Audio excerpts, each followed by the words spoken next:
I wish good things to you who's watching this. I am Alexey, and with me you can see a very nice photo of my special guest Raf Mesotten, the current vice champion of Belgium, and the author of many entertaining Carcassonne games that we've seen on my channel, also a Carcassonne streamer on Twitch and YouTube. So I will drop the links to Raf's channels in a second, and also a chess author, and it's a for sure one of the best chess players in the Carcassonne community, which we're gonna talk about a little bit later. But in the meantime, of course, let's talk about the match that we're about to watch, the semi-final, Portugal against China, World Team Carcassonne Online Championship 2022. Hi, Raf. Hi, Alexey. Thank you for the introduction. I'm very excited for the match for today. I've seen the lineup for both teams, and yeah, China, as always, very strong team, above 600 ELO, all of them.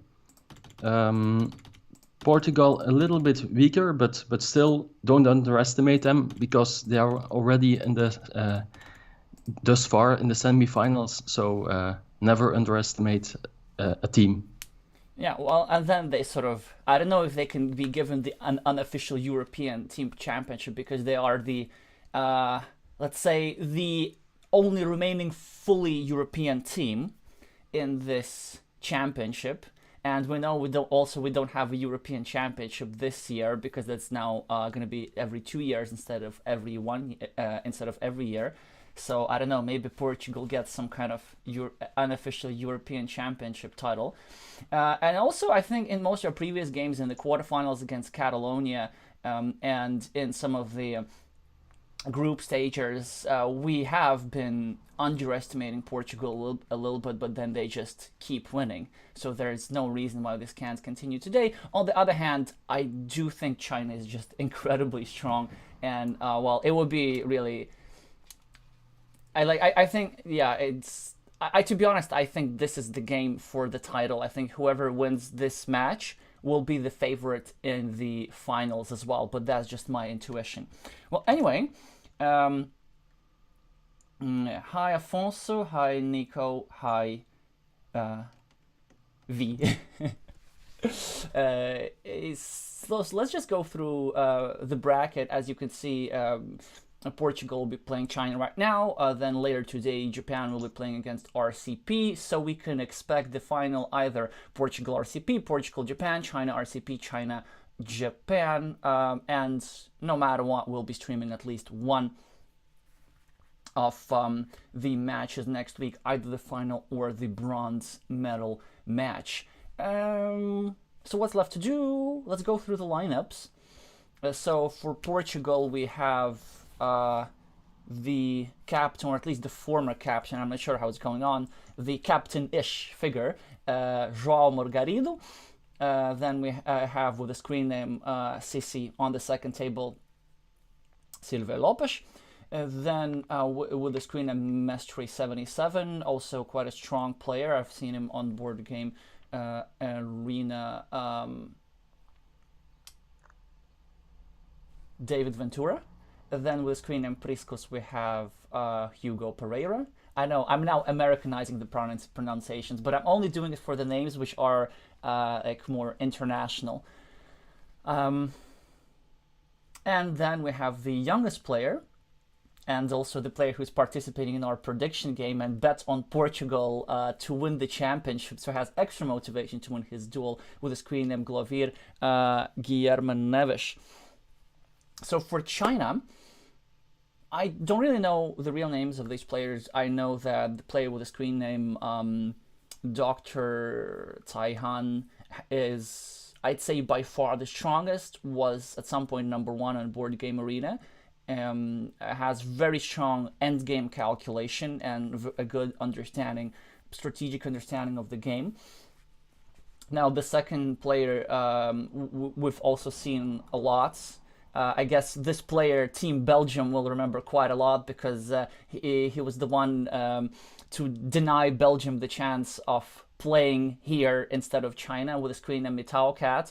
As you remember, that was the decider between this player and the Belgian team captain Nico Vellemans, which we can discuss a little bit later today.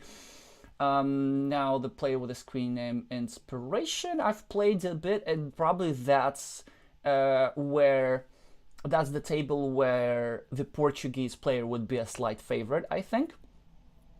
And now a player with the screen name Self-Evident, whom I'm not very familiar with, although we've seen some of his streams, and we've actually, I know that he's watching us, and we've discussed some of the endgame puzzles that arose in his games. So I think this duel is going to be quite tight. And then on the fifth table, also I expect a tie duel, but against the player with screen name Balala Fairy, I would probably expect the Portuguese player to be a slight favorite. So all in all, like nominally, I think China would be the favorite on 3 tables, and the Portuguese players would be the favorite on 2 tables. What do you think, Raf? What are your predictions for the match, and who do you think has the better chances? I think indeed China has the better chances. My prediction would be 4-1 for China. Maybe board 3 will be very close. For the other tables, I think China will be the favorite. 4-1. Yeah, that's a quite strong prediction. Okay, my prediction is, as usual, it's going to end 3-2. No, in somebody's favor. Actually, I think it was the Mexican captain Elias Mochan who pointed out last stream that the outcomes of the match are also as a result of combinatorics. So let's say if the results were completely random, then the result 2-3 or 3-2 would also be the most frequently occurring, because there are just more combinations, way more combinations to achieve this result. Like win on table 1 and 2 and loss on table 3, 4, and 5, or vice versa. As opposed to for 5-0, there's only one combination of achieving that either way. Well, anyway, that's just some side thoughts. Of course, the only thing that matters are the actual games, and we're gonna go to them in just a second. And this time we're starting well, because we're starting without technical difficulties, and I'm also will not forget to remove the championship bracket before starting the comment on the action. Speaking of which, Raf, do you have a preference whom you'd like to watch? Table 3 looks very interesting, where Portugal is the slight favorite. I also know that Mestre plays quite slow, so it's easier to follow those games. Oh, that's great. Although I know that this player with a screen name Inspiration does play quite fast, so okay. I guess it's going to be a balancing out. I think out of the Chinese players, he's the fastest by far. Well, it's interesting to know that both players didn't play the previous match. From Portugal, Rabaka and Osnovac lost their match, and they were replaced by Mestre and Priscus. Oh, so do you think that's their strategy for choosing players? Kind of, you win, you earn the right to play again. You lose, you're out. It seems like this for this match, at least. For China, it's almost the same. Inspiration is also new in the team compared to last match. And he or she is replacing Secret Star. That was my opponent. And I won that one quite convincingly. We saw that, yeah. So that cost him a place in the team, I guess. Well, at least in the lineup. I don't think exactly in the lineup. Yeah, they can kick out a player from the team. Well, in the meantime, we do see how the red here is ahead in the opening battle by virtue of 3 sets of quick points. Yes. And now the Portuguese player making the first move, I do have disagreements with. I prefer the city cap the other way, just because it's more easily completable. Yes, me too. Maybe even starting a new second city cap. Exactly, absolutely. In case you get a giraffe neck, or how do you call it? A long city. Yeah, I guess I like South American terminology a lot. Let's keep it with giraffes neck. So Brazil and Mexico have done very nice terminological contributions. And you see, so now we see the problem with this move over here, right? So this city worth 4 points, which is great. So yellow managed to capitalize on this empty 2-point tile lying around. But then this spot is quite vulnerable because one of the tiles that fit here is already out. You see this tile over here up top. And it's quite a blockable spot. The spot is blockable with tempo. So you see now, well, the red player I think makes a little misstep. I think with 6 meeples you meeple such a road.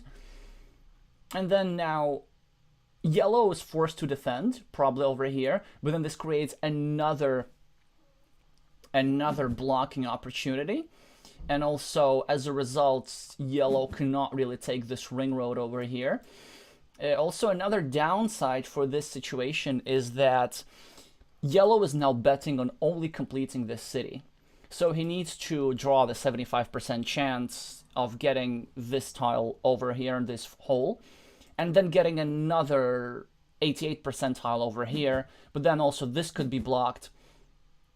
And it's not a bad thing. Like, he has decent odds. What are like 88 times 75? I think that's 66. Yeah, 66 pretty much. Well, in reality, it's a bit less because this will be attacked sooner. But the problem with this formation is its inflexibility. Because now, in order for this meeple investment to pay off, this needs to be a completed city. But there were some scenarios how yellow could have made it a profitable ruin, but it can't be a ruin anymore because the growth of the city is limited, and that's why I think red has the edge over here in this position. Good analysis, yes. Alexey, can you maybe share your screen with me? Oh, yes. We'll do that in just a second. Oh, okay, perfect.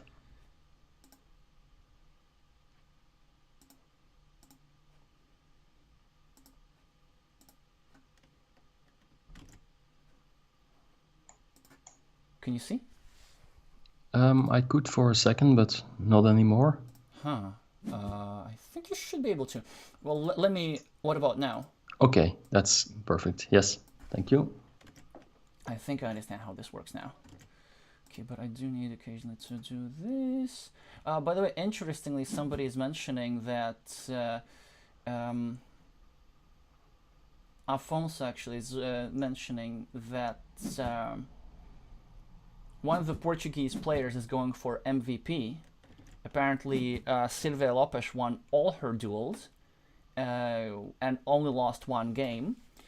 So her record is 12-1 in terms of game. In the meantime, a fantastic tile for yellow, which I think does not go there.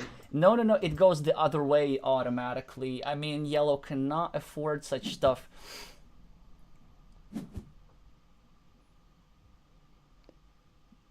Also, not a very good tile for yellow, because this tile was needed by yellow to place in this hole over here.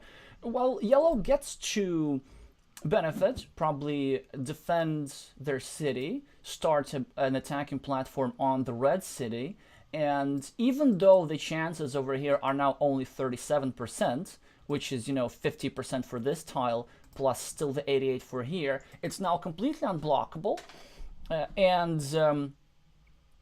Also, what's going to happen is when yellow completes the city, he will take this beautiful 1, 2, 3, 4, 5, 6, 7, 8 point road, which is why a move that red can be considering now is placing this tile over here, taking the road himself and also creating an attacking platform on this potentially 10-point city that Yellow's about to make. Exactly. Instead, also goes for a legit move, just going for quick value and making a vulnerable square next to his opponent's monastery. And have a look, here comes the dilemma, and I love this move. Not being too impatient, but first of all finishing the city that matters. And I think had Yellow placed his monastery better, Yellow would have been doing just fine, because like this monastery over here definitely belongs over here on the left, was such a safe square, with also protecting the city and getting Tempe, having a completely safe square over here for the straight line. Whereas you see this spot looks safer, but I'm gonna bet that actually Yellow's not gonna complete this monastery, just because of this vulnerable square over here. And usually the safest place to place a monastery is just the place with the more points. And now Yellow also doing risky stuff. Possibly it will work for him. Will now absolutely need to take this field. It's already becoming quite urgent. Yeah, I'm not quite sure about what Yellow is doing here. I think the Chinese player has been playing it a bit more in a straightforward manner, very in a simple way, but in a more convincing way. Because you see what Yellow did with those last moves, he kind of created a field, but then placed a meeple on the 1-point city cap instead of placing a field meeple. And also, you don't really want to be creating big fields when you're at meeple disadvantage. There's no guarantee that you're going to get this guy back. It's going to be some time before you get this guy back, although, you know, the Portuguese player can sure take some 3 points over here, create a counter field on the right. Also, with another city like this, the yellow meeple can be blocked totally. No such tile fits in there at the right anymore. So yeah, that was a risky play. Yeah, and actually Yellow's now in a very difficult situation. So this guy's not coming back. So the thing that you were describing, Raf, has just now happened. Just remind you. So you see this tile over here? They're no longer. These are no longer. And here's a block of the monastery as well. By the way, also told you that Yellow is not going to complete for monastery. That's always the dilemma. Like players place in a place which looks safer, but actually isn't. Yeah, I do think this loss, unfortunately, is on Yellow rather than on the luck of the draw. Because Yellow has been getting some decent tiles, like managed to complete the city, got this divider, got a couple of monasteries. And I think the only way Yellow wins now is if they draw this tile very quick to complete their monastery. That would immediately add 11 points to their scoreboard, give them a meeple back. And if they draw a triple city real quick to complete this tile over here. Well, so the second thing kind of worked.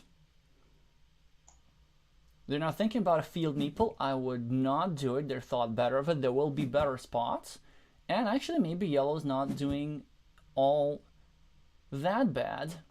Although this meeple is very difficult to deal with, of course.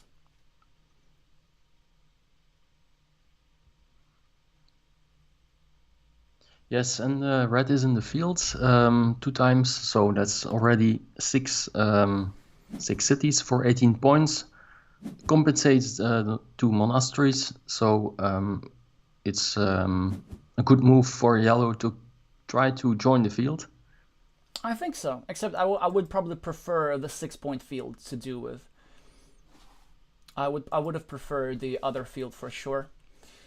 So just because of this situation, so now now red will drop a field meeple. Okay, I lasted 12 minutes. Yeah, not a good result today. But hey, at least we started without technical difficulties. So I'm still happy with how things are going today. So instead of this move, I'm surprised red didn't drop a field meeple. I would have probably preferred taking the field which already has 6 points. Well, for a variety of reasons. But anyway, now looks like yellow is not having it so bad. But this move by red makes it quite difficult for yellow. So instead of taking 4 points, they go for the immediate field connection. And now red is simply banking on his meeple advantage just to try and win this field outright. However, there are situations where you can still fight for this field. And here's how. This field is quite closed. And even though red has the meeple advantage, it is possible for reds with some red has the meeple advantage, but it's still possible for yellow with some creative play to close down the connections and get get 3 meeples on this field. Because check this out. So there is a field connection over here right on the left. I'm not sure if the photorealistic picture of Raf is covering it. I don't think so. It should be somewhere here down on the screen. Yeah, and now red, of course, is making the move. A great move, actually. I like it. So it first of all just takes a 6-point field, and it's good by itself. It creates it takes over a field connection from yellow.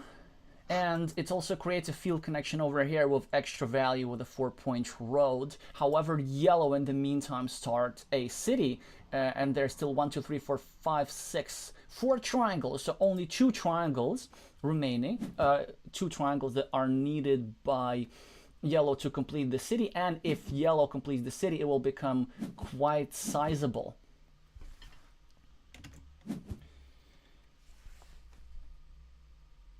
Well.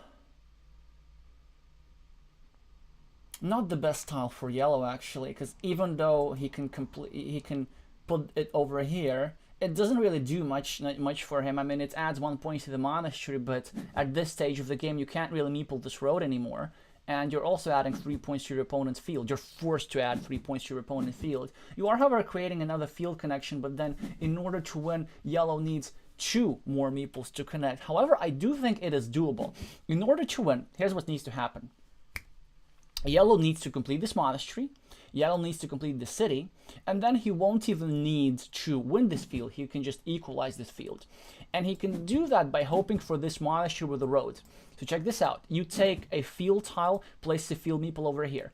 You take a road tile, you place a field meeple over here. And then with 1 monastery tile, you connect 2 meeples at once. So these are the kind of things that I would be thinking how to win.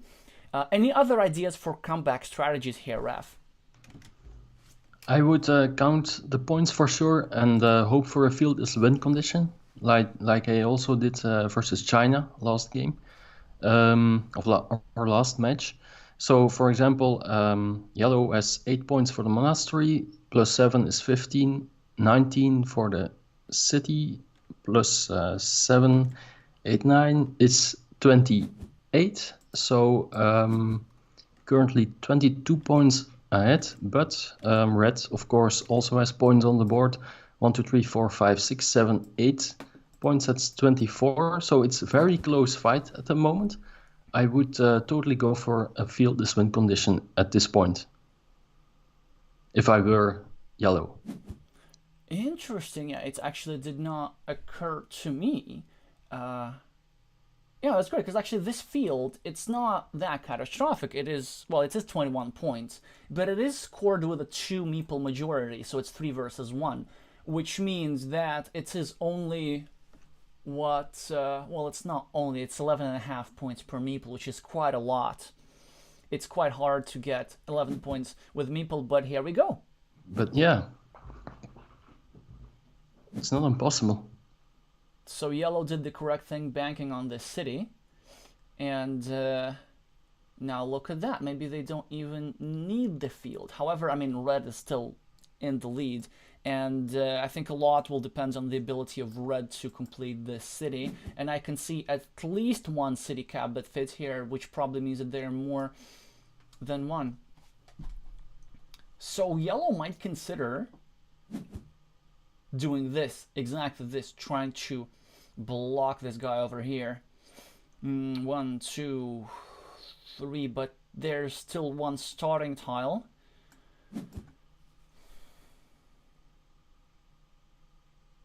Maybe I would try to join in the right field somehow. Okay, this one I don't understand. No, It's me neither. yeah. Oh no. It's actually in the right field. Yeah, it's a good Exactly idea. like there, yes. Exactly, that would have been so much better, and it will also would create a blocking platform. Also, the thing I don't like is because we know that you said that Mestre normally plays slow, right? It's the Chinese player who normally plays fast, and because the game is going fast, it means that the Chinese player is in control of the style of the play. Yeah, just the Chinese player is in control of what's happening, and Yellow is just playing at the Chinese player's pace. Whereas Exactly. a move with the straight line, it's actually a difficult tile to place because it doesn't have any obvious value. So it needs to be calculated quite heavily. And the fact that Yellow played with a couple of seconds left, I think, is a result of some psychological games by Red over here. Yes. Because there was also another decent move actually with this. So yeah, the one I like best, I agree with you, Rav, that you could place it up top. But another which I think is equally as good, you place this and just add 1 point to your monastery, and also you create a coin flip for a monastery spot over here, which would have been fantastic for you. Yeah, Yeah, and and how does it look now? I Like, th I think yellow is 11 points behind yeah, or so, and that's a lot. Imagine that yellow could connect or could join the right field. That's only 2 points behind, or indeed this monastery. But why not place it at the bottom? because there were no tiles left to complete. Okay. There are no curves remaining, and that's the problem, right? So actually, you sort of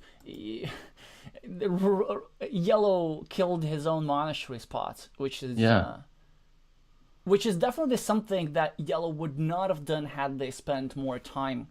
So again, this game is entirely about time management, I think.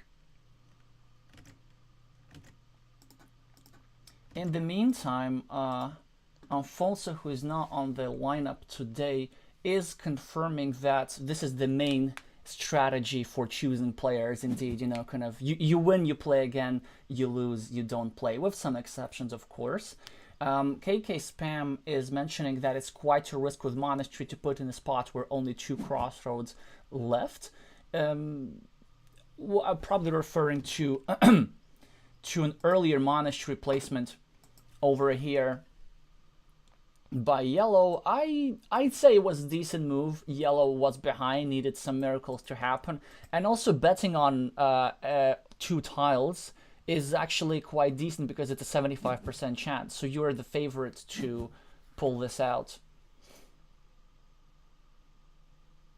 Yellow only lost by a few points, so it was definitely possible with this move, exactly, with this straight line, getting a meeple back. Exactly, in the yeah, game. that was definitely the decisive mistake, and yeah, again, something that could be easily avoided with some time management.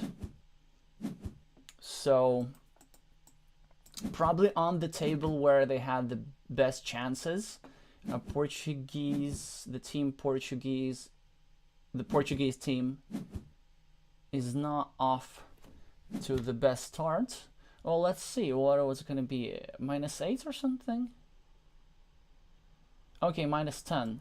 But in fact, this move over here would have been enough, because it would have been like an immediate quick point move. It would be +9. Yeah, +9 without investment of a meeple. Or also the opportunity to connect here. This would have been 9 points instead of 5 points for this ruin. Well, anyway, congratulations to the Chinese player for sure. I do feel that they managed to kind of catch the thread of the game and then just not let it go. And I think a lot of Yellow's problems came to this opening move over here.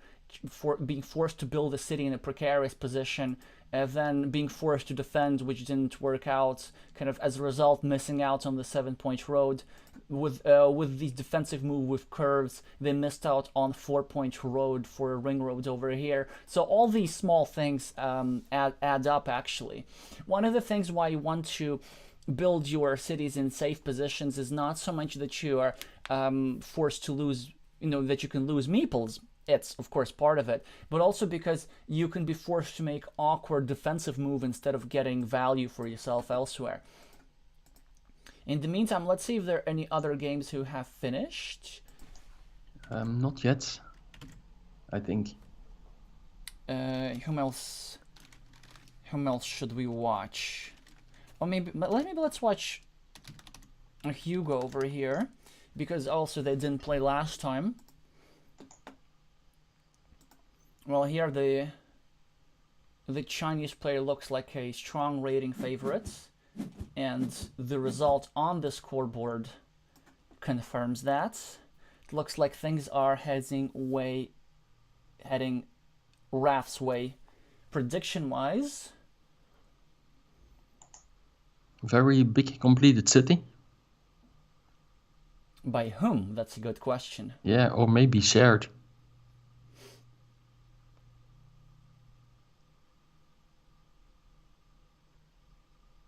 Could be. I can see some sharing points over there, but what we can see, there's 16 points on the scoreboard, and there's some red meeples lying around everywhere, all in good spots.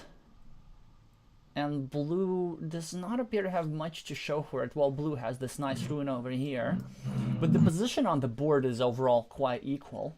I think blue is 9 points behind, or 7 points behind currently. Yeah, and also there's another problem that this field is going to grow, because blue cannot use the 7-point monastery spot or this 5-point monastery spot, because this will immediately turn red's 6-point field into 9-point field. So I guess the only thing that blue could do over here is just score 6 points over here, place a 5-point monastery on top of his monastery, and then hope for a road that would give him 2 more points. It doesn't look like there's an opportunity to score anymore. Both players still have quite a lot of time on the clock left. Yeah, that's a massive move here. +4 by red. Now we're going to see +2 by blue. And a meeple back, which unfortunately blue will not be able to use. You can even connect the fields. That's 3 points for you instead of 2. Let me think about this. Which fields? In the middle of the board. Place the corner in the middle. No, sorry. No, I'm seeing ghosts. But no, you're right. Actually. No, it's not connected at the right. No, but it is. you add 3 points to your field for the big city, indeed. Yeah, you add 3 points for the big city, yeah. It's a great move over here. So instead of taking 2 points over here, I guess blue can take 3 points over here, but blue did not notice that, because they're apparently listening to me instead of you. They should be listening to you.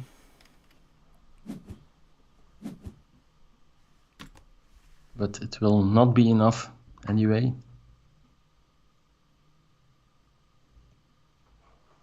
Yeah, so China not surprising with winning games, but China surprising a little bit with the speed. So we have, again, the Chinese player spending less time. Maybe that's their strategy for this match, to throw their opponent off time management wise. Also, the first board has ended. Marido won with only 1 point advantage. So maybe it's interesting to watch their second game. Wait, who? Did you say that Joao won? Yes. Well, that is already an upset in itself, so we have to watch that. because I mean he is playing whom I view as the best Chinese player, even though he's not the most has not the most highest has not the highest rating at the moment.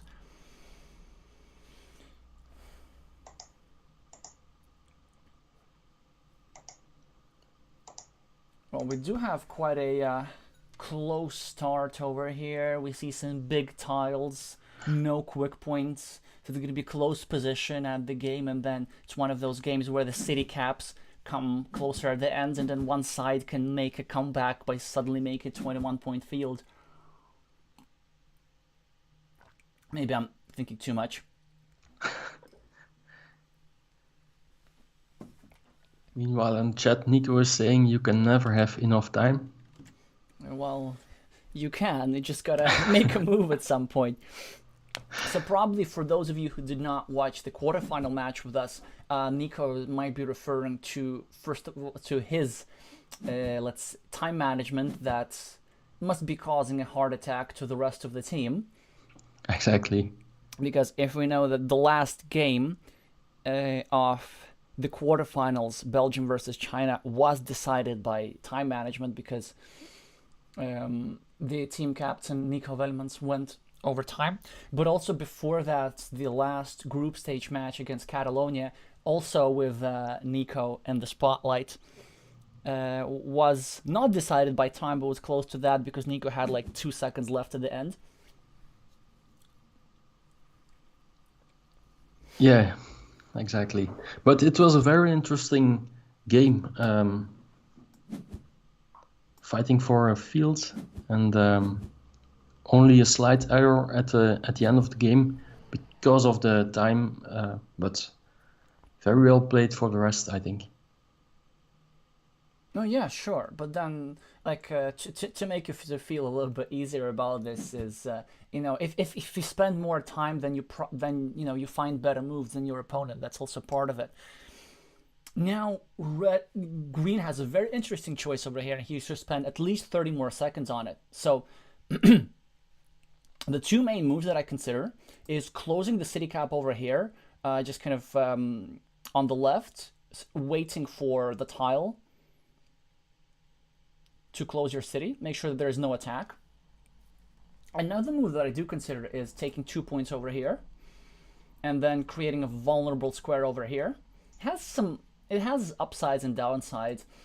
So the upsides of this move is that it leaves an empty city cap that only green has the benefit of completing. Well, you'll see what I mean, like when he plays that move. I would go for the other move, trying to finish the left city. I'm afraid that if you take the 2 points for the road, your opponent can finish the city, make a move so that he can fill in the gap at the middle. Yeah, I understand what you mean, and which is why green goes for the route that brings the city close to completion. And now this is a fantastic tile for green, which you play obviously automatically if you've done competitive Carcassonne enough. You need to prevent this city from being completed. It's not even a choice. Exactly, and this was also one of the reasons why I would play the city cap at the left city, because it's not easy for red to finish the city without making it vulnerable to attacks like these. Exactly, yeah. So green knew that there would be at least one more chance to connect to it, and he managed. And now, okay, green is winning this opening battle because, of course, the only correct move in this situation is to secure this city for an 88% chance. Also, this will pre-build a 1, 2, 3, 4, 5 point road that green gets to take along. When he completes his city, it's a lot of value. The only thing that green is thinking about is which way to turn the city cap, and I think the answer is you turn the city cap upwards and you meeple it. I agree. So good that green thought that through, and I mean, many things could happen still. There's still many city caps left in the game. There's still monastery left in the game. So I think really whoever draws a monastery first over here has a big advantage. I don't know, Raf, if you've seen my stream with Marian Kurkan, but Yes. he shed some lights on opening battles. And so in his view, whoever draws the monastery first has an advantage, and especially on the board like this, where you have a spot over here. And as we see, green managed to complete a city pretty early, meeple a road, so actually not leaving the red a chance to meeple this road instead.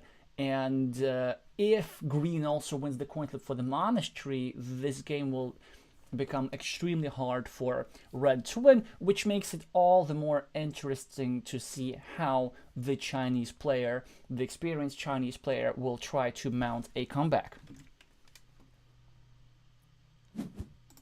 Yes, and if I were green, I would hope for a city, a big city, and make it impossible to fill the middle with the monastery. But with the corner, it's too risky, because still 2 monasteries with a little road are left. Exactly. You need to you need to wait for a city tile to do something like that. Yes. In the meantime, we get messages from our viewers about the results of the other games, and it looks like China is winning everywhere except from the table where I expected it to win the most. So, what do you know? So this also means that for the second games, it's playoff for... okay. I'm just being asked about volume. Yes, we can do that.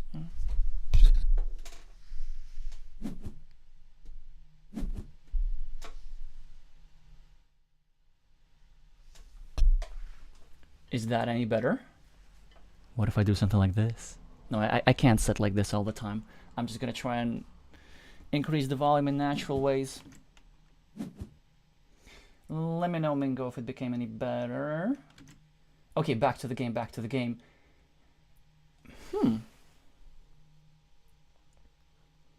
It's a very interesting move by the Chinese player over here. Actually, I have to say I quite like it.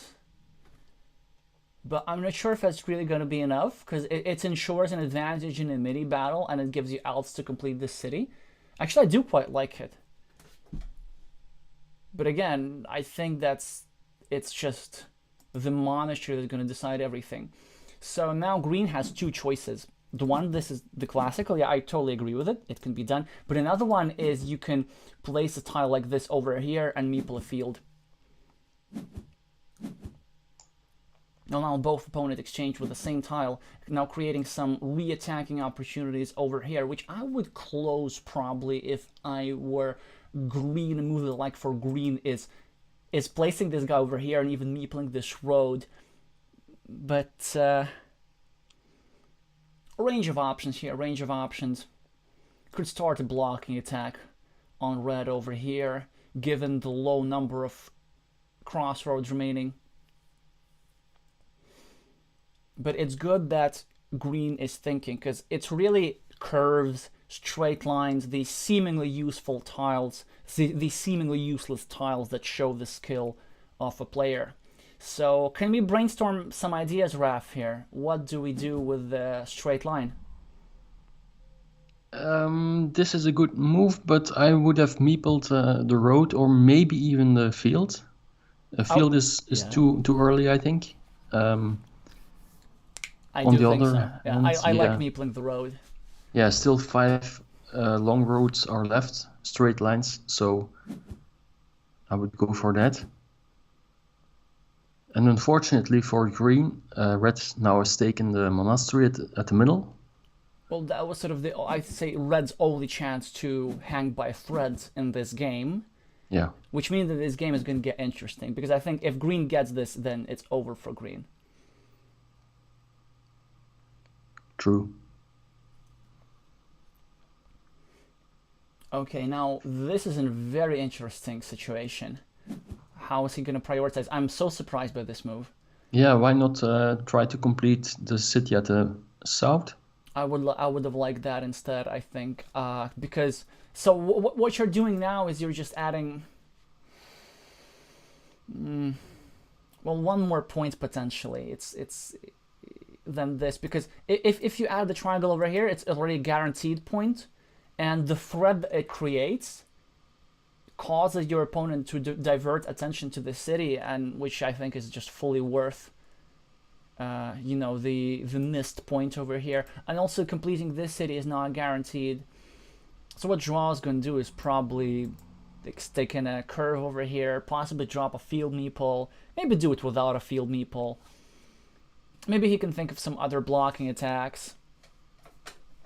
Maybe he can drop a 6-point field over here. There's a variety of options. None of them are really wrong. I would prioritize blocking the city at the right, top right, instead of dropping a field meeple, because red will at this point never drop a field meeple since he is only one meeple left. So, yeah, here you could drop a field meeple, but of course when red now completes this city, it's easy to drop a field meeple himself. But it's not such a big deal because there's a counter field over here for 6 points on the left, which is arguably more valuable.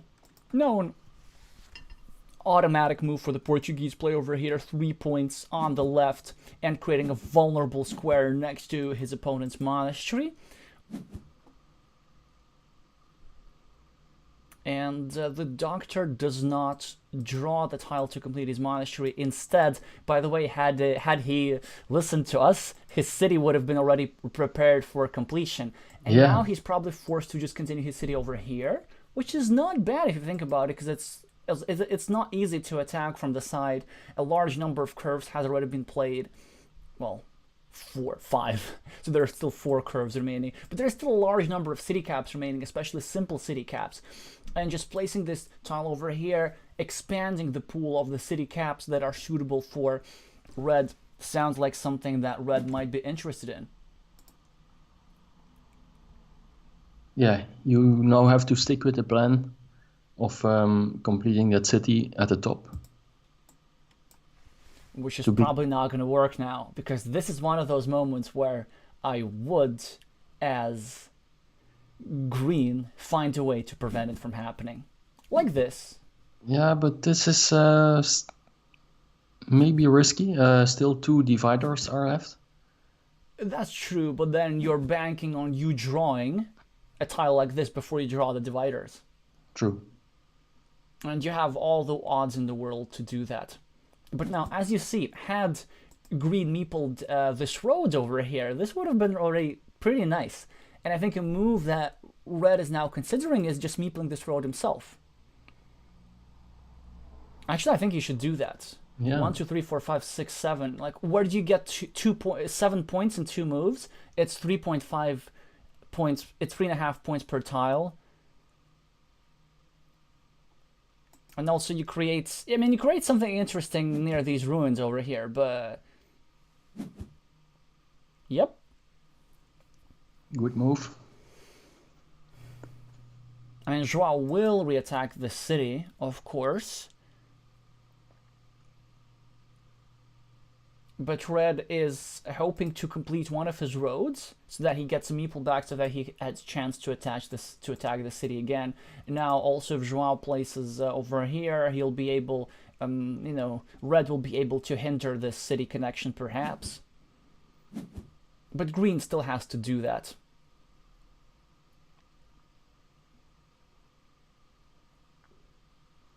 Difficult tile for red now. So you could reattack the city, which I actually quite like. You could just add it to your own city over here. Oh no, I don't like it. I don't like this at all. So this is where I disagree with red quite a bit. Because if you're gonna do something like this, there's just no value in meepling this city cap, I think. So he hopes to complete his city and block this connection, which is legit, right? There's only 3 guys left over here. There are two problems with this. Is that there's one of each type of triple city remaining. There's one quadruple city, there's one triple city with a road, there's one triple city with a field, which means that it doesn't matter how you're going to commit, how you're going to restrict this tile, your opponent will be left with at least a 50% chance to complete. I think what I like doing more is probably taking this divider and trying to re-attack this city, and then just hoping to complete one of my roads because I get amazing odds to do that. Of course, green now needs 2 of those 3 tiles to connect to both cities. That's true, but like the bottom city doesn't matter that much because it's only worth, the connection will be worth 4 points. No, 5 points. 5, yes. I mean, it's the 5 points in this game are not going to decide everything given the sizable lead that green has at the moment. So actually a move that I think I might consider is, well, first of all, you could just continue your own city and you say that you don't care about this stuff. Another move that green might consider is adding this triangle over here and then blocking the blocking square and then also pre-completing this city. I like that one.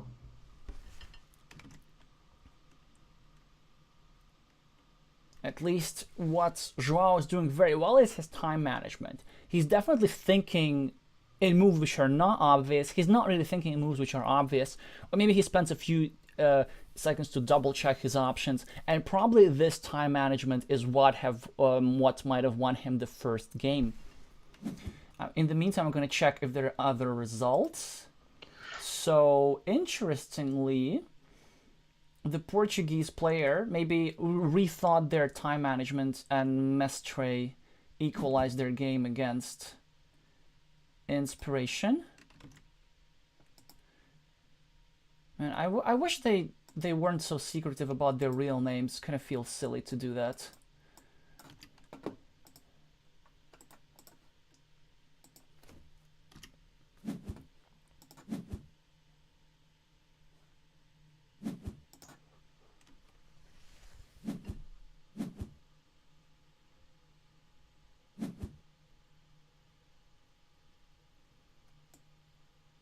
Interesting development. Yeah, so well, red. Yeah, he blocked it, but still 50%. Yeah, it's like 50% for the entire game. Like you said, yes. But given red's difficult situation, it's probably the best odds you can hope for.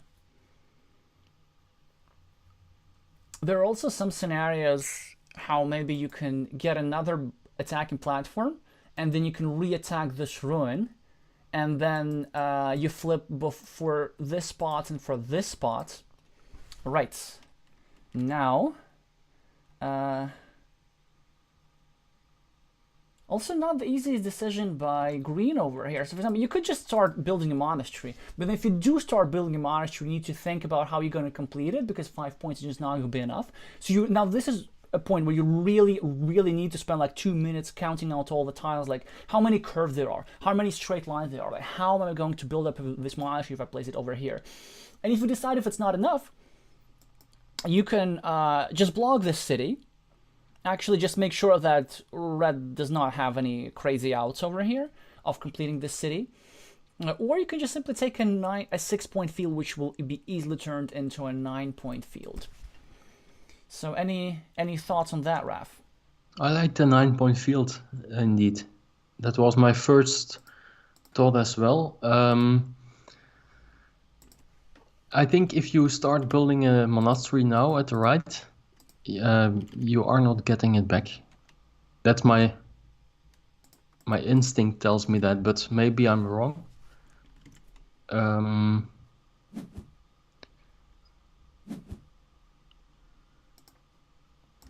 Also, imagine you go for the monastery at the right. Are you And you get a triangular city. Obviously, you are completing the city at the top, I guess, top right. But that makes your monastery a little bit vulnerable. So I like this move. Going for 6 points, probably 9. The only problem for green is how do you get other meeples back?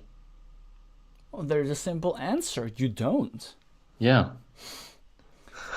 So probably green just banking on, going forward with this points advantage. And look at that, for the first time in the game, it's actually red who has the meeple advantage. A serious meeple advantage. A serious meeple advantage. I think red will manage it. I think red is turning this around. I mean, obviously, a lot of it depends on this. Like, so, green still has 50% of the game in the bag. But you see now, the problem with this field over here is that it's vulnerable. It has an attacking square. It has an attacking square over here. So red is taking back this field. Not only is red equalizing this field, red is winning this field outright.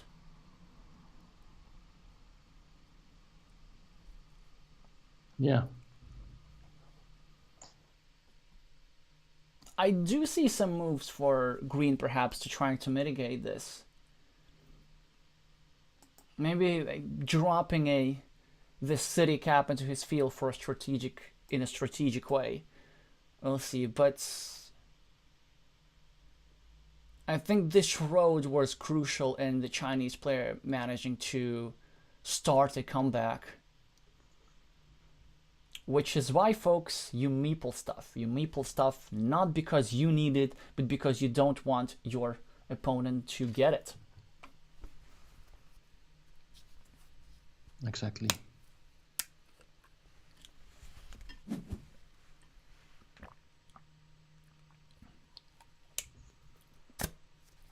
And that's one way to do it. So this makes sure that the field connection on the left is only live from one side. Still good probabilities though. There's still connection over here. And just the geometry looks to me in such a way that red will be able to attack from both sides, because there's also this part as well. So now in hindsight, like when you see where the tiles are, this monastery move actually was not bad at all. Given the large number of curves remaining, well, 3, but it's still quite a bit. Oh, but still an opportunity to finish that city. We know, yeah. So green has half the game in the bag. The question is now, green needs to think, can they win without the city? So basically, they now need to play as if they're not getting this tile.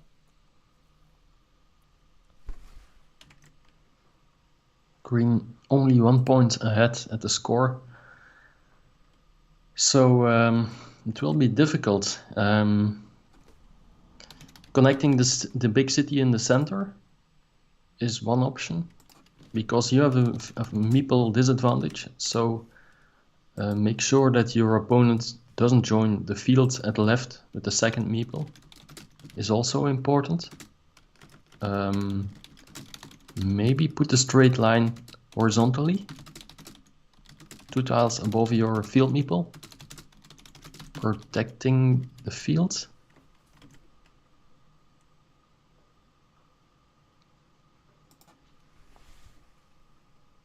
I quite like it, actually.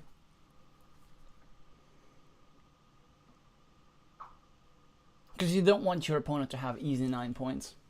Yeah. Well, actually, now that I think about this, now that the situation has equalized, and then the red player has more meeples, I don't think green can win without this city anymore.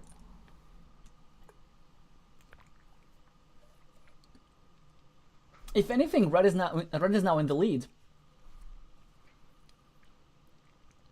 Well, yeah, not technically. Like red is behind by 2 points, I think. I think 1 point, but maybe 2, yeah. 2, 4.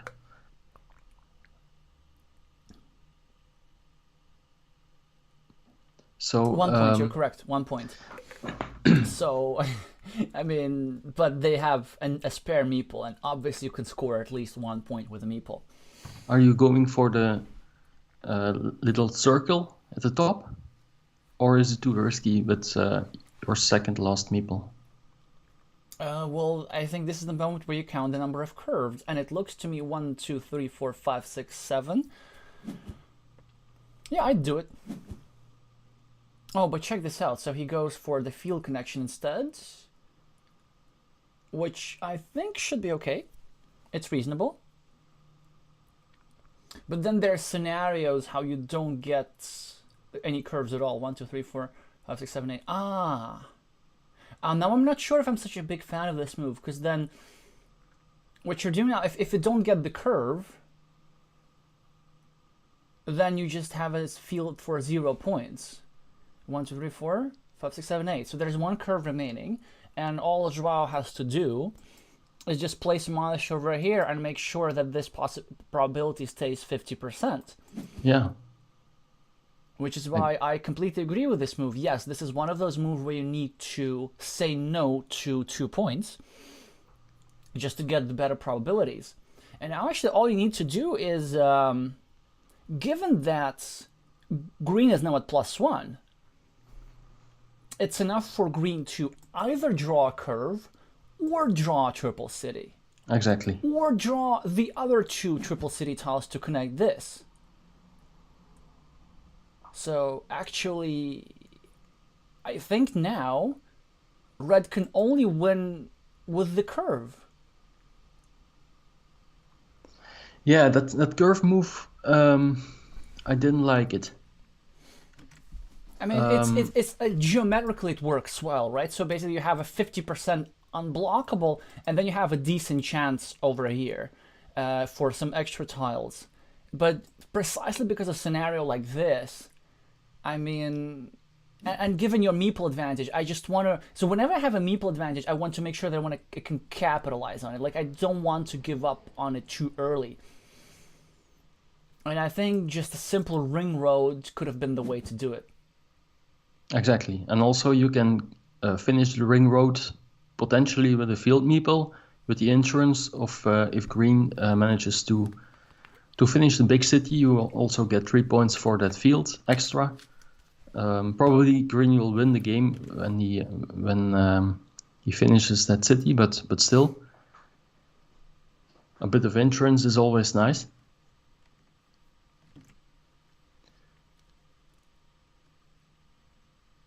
I would go for 4 points here, I think.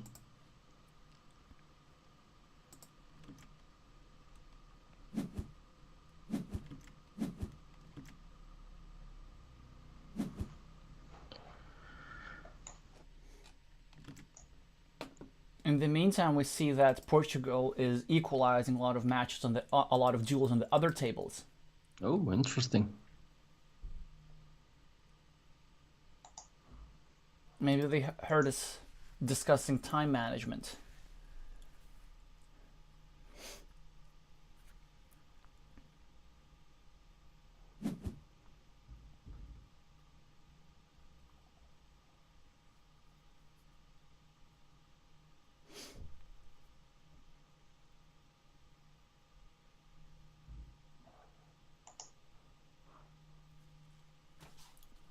And let's count the points. 3, 4, 5.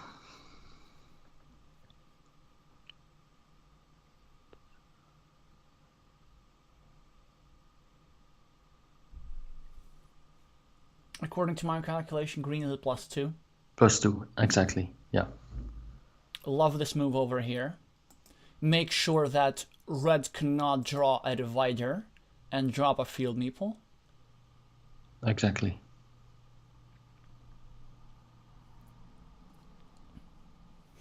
Now, red is getting the so valuable quick points, which he should use as quick points because that equalizes the game. And then that kind of gives you 25% chance to win.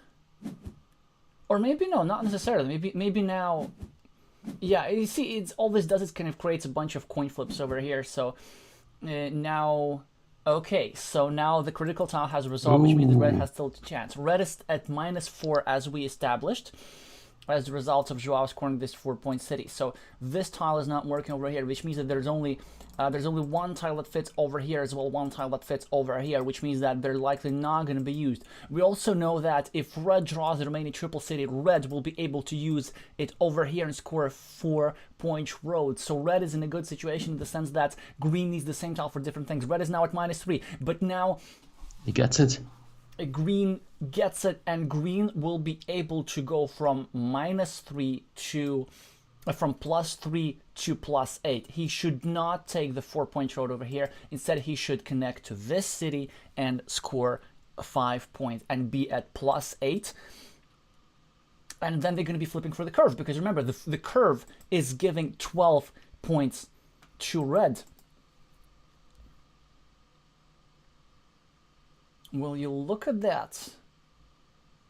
And also, we're talking about time management now on the other side. Okay, probably it's okay to have 90 seconds for the last 3 moves, but you better you better think about it fast. Yeah. And instead, he goes for the move with the highest immediate value. And look at that. The doctor draws the 25%. It draws both critical tiles, the curve and the triple city. And now with this move, he will go to be +4. Does this mean this game is unwinnable for green? Maybe, maybe not. Maybe there's a connection to the field at some point through one more curve. 1, 2, 3, 4, 5. But it looks like there are no types of curves remaining, not even with a city cap. Yes, 1, 2, 3, 4, 5, 6. So no curves remaining at all, which means that somehow the Chinese player managed to make a comeback. And I believe that this 7-point road was crucial in doing so. We're still yet to see the final tiles, but yeah, this just shows you that you can't ever be too complacent in a Carcassonne game. There are just so many comeback opportunities on the table. Yeah.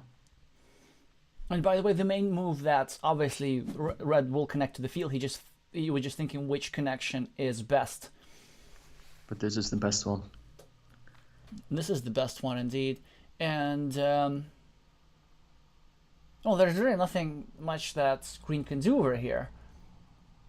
Yeah, you could think that you could go over here and place it on the outside of the curve, but it doesn't help when there are no curves. So these are one of the darker sides of Carcassonne. When you know, like, you have a tile and you've calculated all the tiles, and you just have this sense of hopelessness, like, you know your opponent has 100%, and no matter what you do. Well, yeah, I guess it's still a better strategy not to lose on time. And so now green is at -1, and green will remain at least -1 as we know it.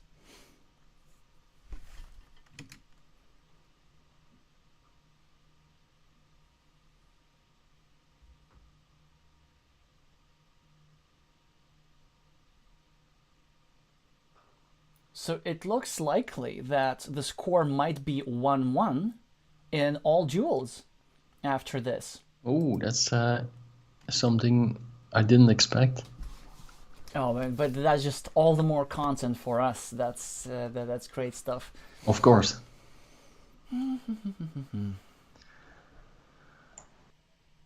Oh, I need to remind you something important. I see you have a lot of viewers, and I need to remind you to meeple the like button. It is important for the algorithm, and it actually makes it different when I check out the analytics, because more people end up seeing the video and finding out about competitive Carcassonne when you do meeple those like buttons.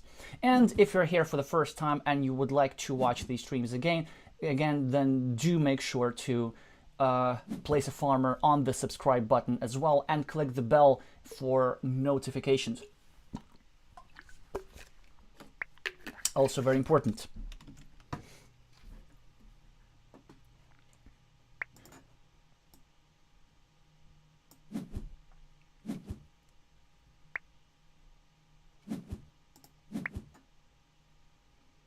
Okay, so players go on a 5-minute break after this intense match. I'm pretty sure like the decider will be the most interesting one, and as you see, red won with +4, and there's nothing green could have done about it in the end, so it did come to these critical tiles, which I'm just going to remove from the screen right now, just to not rub it in for this coin flip. Very unfortunate. He only needed one of those two, 75%, and he didn't get it. Hopefully that doesn't cost Portugal a spot in the finals. All right, I don't mind you, my guest, overtly announcing your sympathies over here. But I mean, of course, like, I mean, for one of the reasons why maybe, even though I'm going to be impartial here, my sympathy is going to be slightly on the side of Portugal, is because I prefer the team who play under real names. But that's just my personal preference. Alrighty, and look at that. So, okay, you take over, Raf. Can you please analyze this position? I knew this would happen at some point because I lost my times. Okay. At the scoreboard, red is ahead by 2 points. Let's see what happens at the table. Green and red are sharing a big field with 1, 2, 3, 4, 5 cities. Green can probably connect 2 more meeples in that field with a straight line. How many straight lines are left? 1, 2, 3, 4. So 4 straight lines are left to make a connection and also complete the big road for green.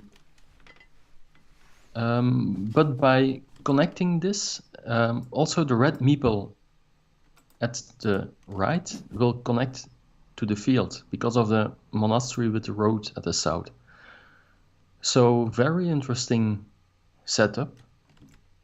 I think the big road for green will give him the advantage for now. 2, 4, 6, 8, 10-point road if it gets finished. And red will now, of course, make the connection at the top right for the field meeple. In the meantime, we have our first big point for China with the player with the screen name Self-Evident holding a convincing 2-0 win. And we have a first big point for Portugal as well, as David made a comeback and got some inspiration against the player with the screen name Inspiration. So wait, no, it's 1-1 over here and it's 2-1 there. So looks like my prediction, it being 3-2. Oh, what am I doing? No, I'm doing everything correctly. Yeah. So let's see. Just gonna equalize the score over here. And this position does look favorable for green indeed. Let's try and dive into it and see what are the possible win conditions for both sides. There's still a 7-point road possible. All right, so there's a big coin flip right here up top, and there's still plenty of curves. 1, 2, 3, 4, 5, 4 curves remaining, and whoever draws this first gets an easy, 7 points. Also, what's good for the player with the red meeples is that she just drew the tile, well, one of the tiles that green needed to complete their road over here, and this would have given a lot to green. This would have enabled green to equalize the field.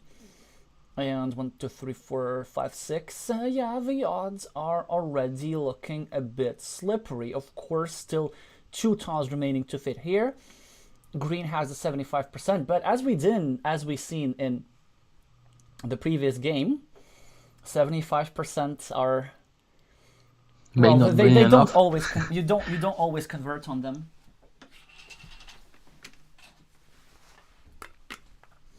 Well, this is, by the way, I think just knowing the odds is so important for psychological reasons, because obviously when you have 75% for a win, you should expect to lose once every 4 games. It is quite frequent, and you will remember this. Huge tile, by the way, for Mitao Cat. Making a connection, the field connection, and also grabbing 4 points. Absolutely, and now Reds now starts really hoping for these 25% of Green not being able to connect to the field, because otherwise I don't see many points how Red can connect to the field. Provided that this thing over here works. I mean, Red has to take the 7 points. 7 points is 7 points. Of course, yeah. Don't get creative, especially when you have 6 minutes on the clock. You will need those last couple of minutes at the end. 7 points, and also creating a 6-point field that Red can use with his field, with his meeple advantage, potentially.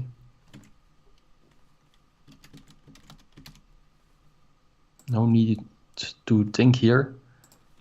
I like to think myself a lot in my own games, but a move like this, I play it almost instantly.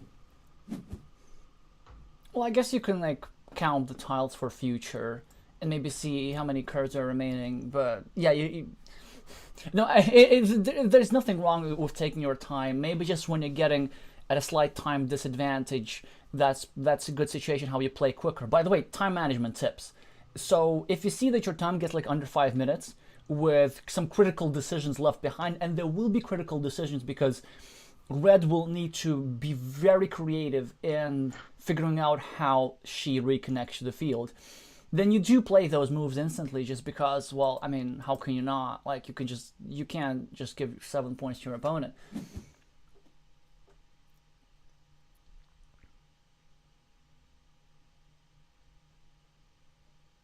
Again, also another instant move.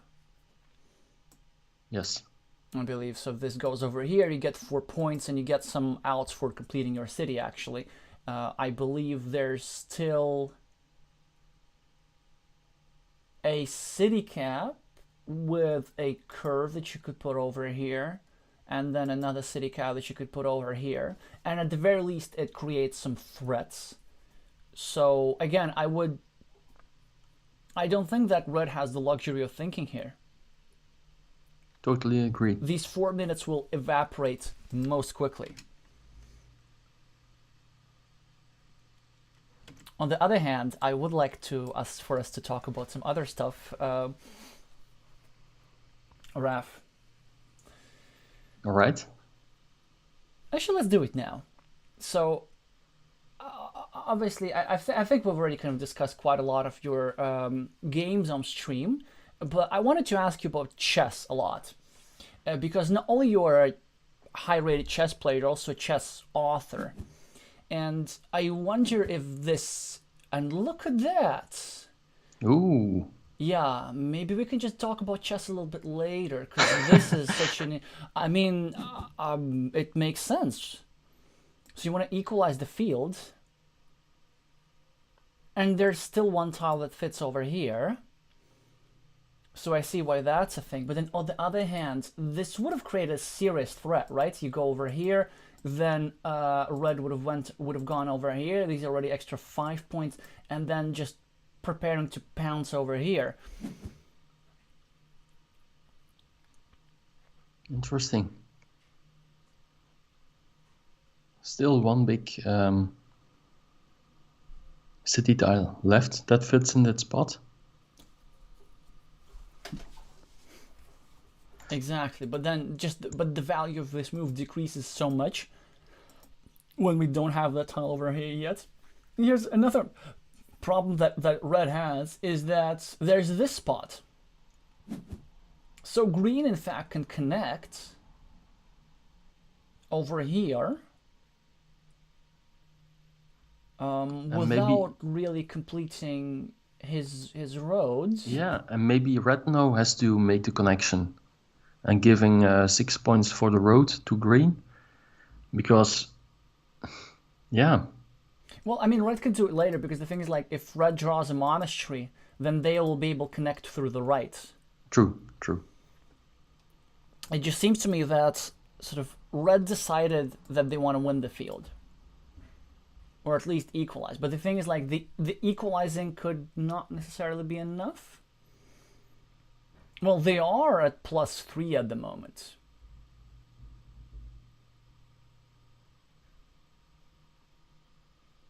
Well, I mean, without the field, obviously they're like minus 12.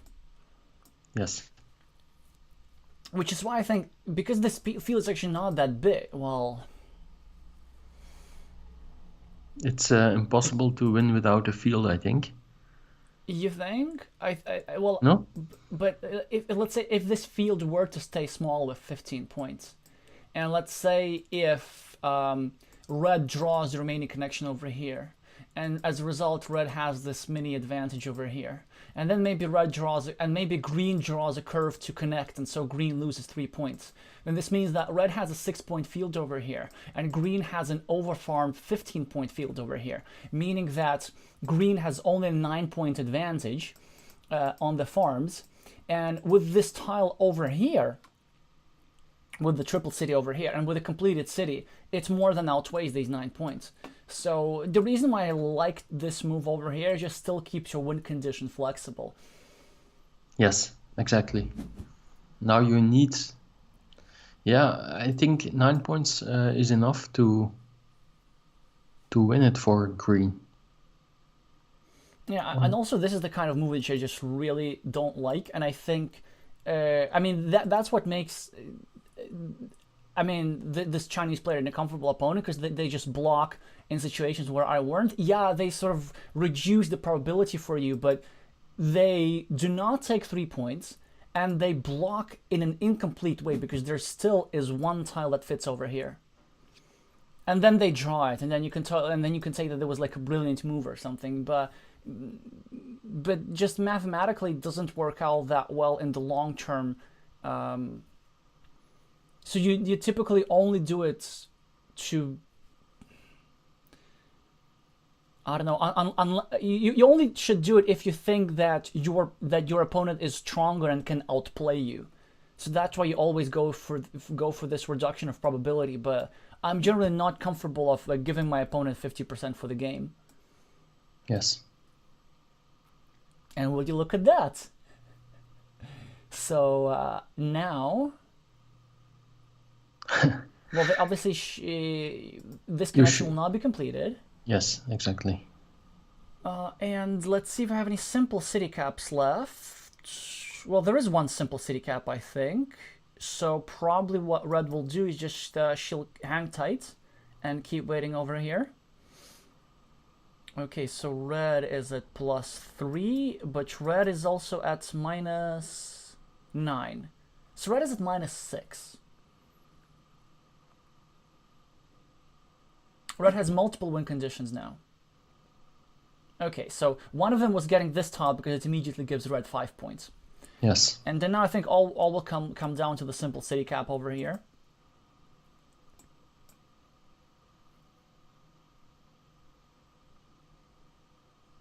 Oh, I forgot about this meeple. So actually it's still -9 for red. That's too much. So red needs the field. So probably with this tile, try to block the field connection at the right. Or should you actually try to create a field connection? Because the thing, can you get better odds than 40% over here? And I'm saying 40 than 50 because there are 5 tiles remaining to draw. Oh wait, that's Mitao. Oh, that's she. Okay, so this means that red does have the 50%. Okay, that's just a bad move. Like, it doesn't do anything. Yeah. Of course you should block this field connection. Unless I'm miscounting. I'm miscounting, there are no regular city caps left. Oh, so it's just, yeah, there are no regular city caps left. So which means that this connection is dead, basically. Oh, I was miscounting it myself. So, Yeah. but where there are connections left, at the moment that red places that meeple? Probably a monastery or something like that. But it seems now for me that chances were too slim to make that connection. Exactly, and sort of had red listened to us, then her win condition would still be flexible. Exactly. Getting 4 points immediately, 5 at this Yeah. moment with the city cap, and also with an extra meeple to score some extra points. Exactly, so she would have 5 more points and a spare meeple. So instead of at -9, she would be at -4. And I mean, you can get a 4 points on this board just with a 4-point road, for example. So it does seem to me that it's one of those cases where both players can get overexcited about a field, and then the first player to realize that the field is actually not that big usually wins the game. I know. Yes. I talk about fieldless win conditions a lot, but it's just this, to have this option on the table adds so much flexibility to your game and can be so annoying to your opponent that it's something that I like to do. In this case, we do have a rather convincing win for the Chinese player, although not 100%. And we have a win, another comeback for one of the Portuguese players on table number 5. And look at that, we have a completely tied match, and we're going to watch the decider of a decider of a decider. That's just the perfect scenario. So I'm thankful for both teams for doing this. I already put the point for Mitao, but let me just, yeah, +7. So you see it was super close as a result, and this field actually was not completely necessary as it turned out. Yeah. Interesting development. So we immediately need to go to the game of João and the Doctor. Sounds like the name of a novel. João and the Doctor. Okay, so I have an open position, lots of meeples, which is a high point scoring game.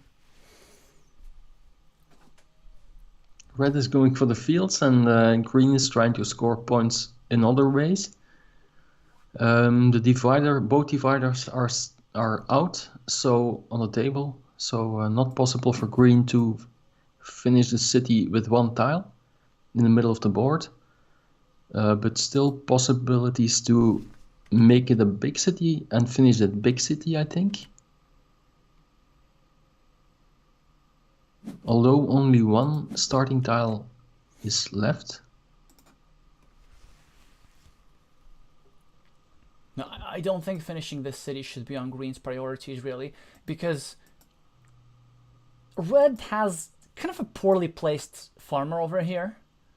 This 6-point field will remain a 6-point field. This is already matched by this monastery, and all green needs to do is complete this monastery, then take a road over here. Yeah, actually, it looks very good for green.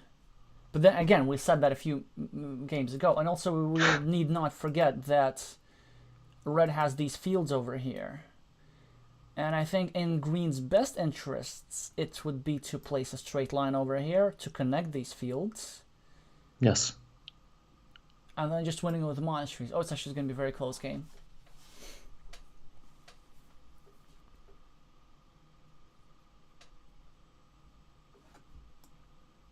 Well, green will end up with a bunch of blocked meeples because this guy will be most difficult to retrieve, if not impossible, given that there's only one starting tile remaining. There are many. Like you can even say certain things without counting. You just look at the board and you see what kind of tiles are there. So you can see a lot of city caps are there. So these fields are not going to grow much bigger. You can see that there are about 5 triangles remaining. Not only about 5, there are exactly 5 triangles remaining. You can see that there are only few big tiles remaining. So you can see that there's lots of road tiles remaining and not many city caps, which would make any further city development difficult and any further field development difficult.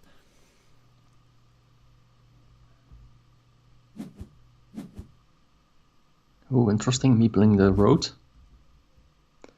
Yeah, I would. Just because you can't leave it to your opponent. There's still two, at least two road ending tiles.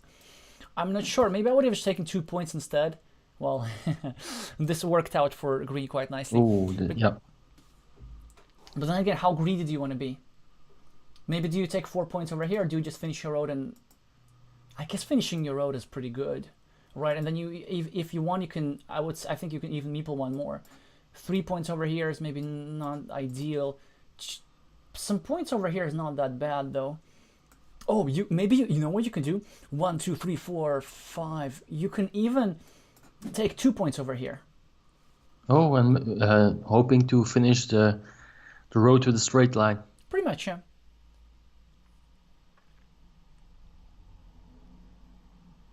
One, two, three, four, five, six, 7, 8. Yeah, it's just not the best meeple here, I think.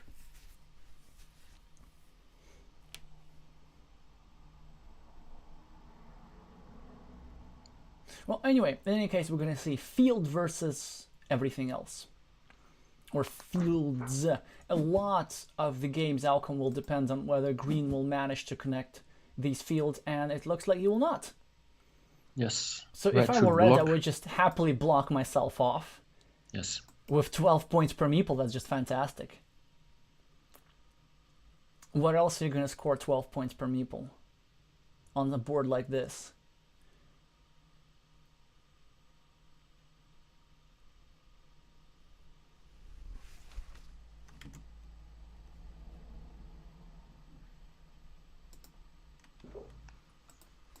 Yeah, blocking seems the best move to me as well. Do you meeple something there, Raf? I have still 4 meeples, so I think I would... oh, maybe you could meeple the fields, because it's easy for your opponents to join your left field. Maybe. Yeah. Just get a second meeple on there. Hope that everything connects. Also, Yeah. given that, you know, there are not many places to spend your meeple in. Exactly. Yep. Because if you meeple the city at the top, your opponent can block your city while meepling the field. So I think this is correct. Good point there. Now a crucial decision for the Portuguese player. You can either take 3 points next to your own monastery and hope to complete this, or you can take 7 points over here, or you can take 7 points over here and hope to complete another monastery. And this is the moment where you really should just count up the tiles remaining and see how you can finish the monastery. So in the first game where we see this player, it seemed to me that that Joao did miss out on the opportunity to complete a 9-point monastery because there was still a suitable number of tiles remaining. Here, it's a close call, right? So on one hand, you want to take 4 points without investment of a meeple. On the other hand, this leaves your monastery immediately vulnerable to a block, and also there's the possibility of red developing this field, which is not really good for you. So probably my favorite move in this situation, weird though it may seem, is another 7-point monastery. I agree, especially Let's go. with the 4 meeples in hand, 3 now, so only 18 tiles remaining. So now I have 3 points over here, and check this out. I think this has excellent equity now. You need to wait. You need to be very patient here. The way you complete the monastery is you wait for one of the 3 remaining monasteries and you meeple yet another one, and then you wait for one of the 3 remaining straight lines, and then you put a straight line over here. Yes. And you kind of need to be patient about not putting anything else here.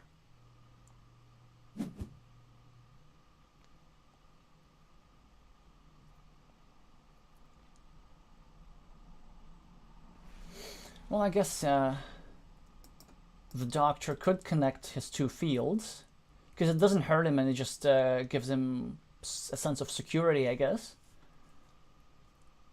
Because there are some scenarios how green can connect to this 9-point field and leave out this red meeple. Yes.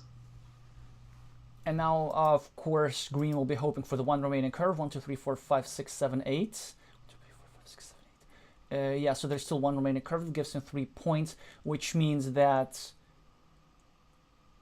red will be incentivized to draw a straight line and maybe block this spot.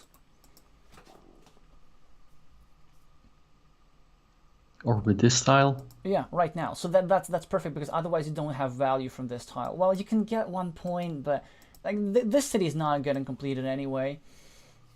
I think really what you're hoping for with this is just getting a triple city with a road and getting some extra 4 points, right? 2 points for the road and 2 points for a city, something like this. You really can't achieve that all that much with your ruins. Just really, green can bank on their temporary meeple advantage and the monasteries that almost equalize the fields, not quite, but close enough. And together with their lead on the board, it should be enough to take this home.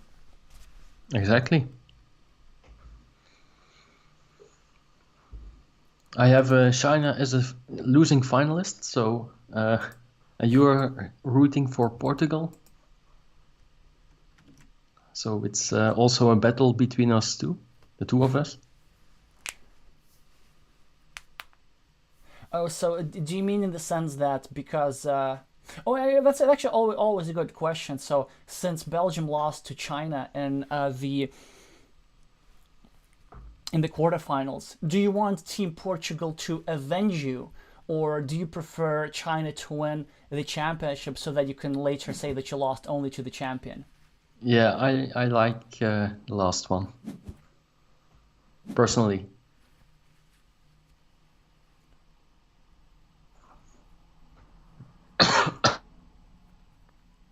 So that, yeah, if China wins it, we can say we lost from the champion.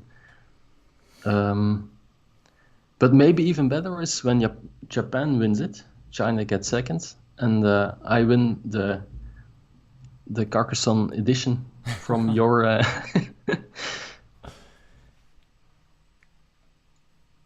Well, actually, I was thinking about... I also have an incentive over here, because whoever lives closest to me, it's sort of... I get an advantage because it's an easier delivery.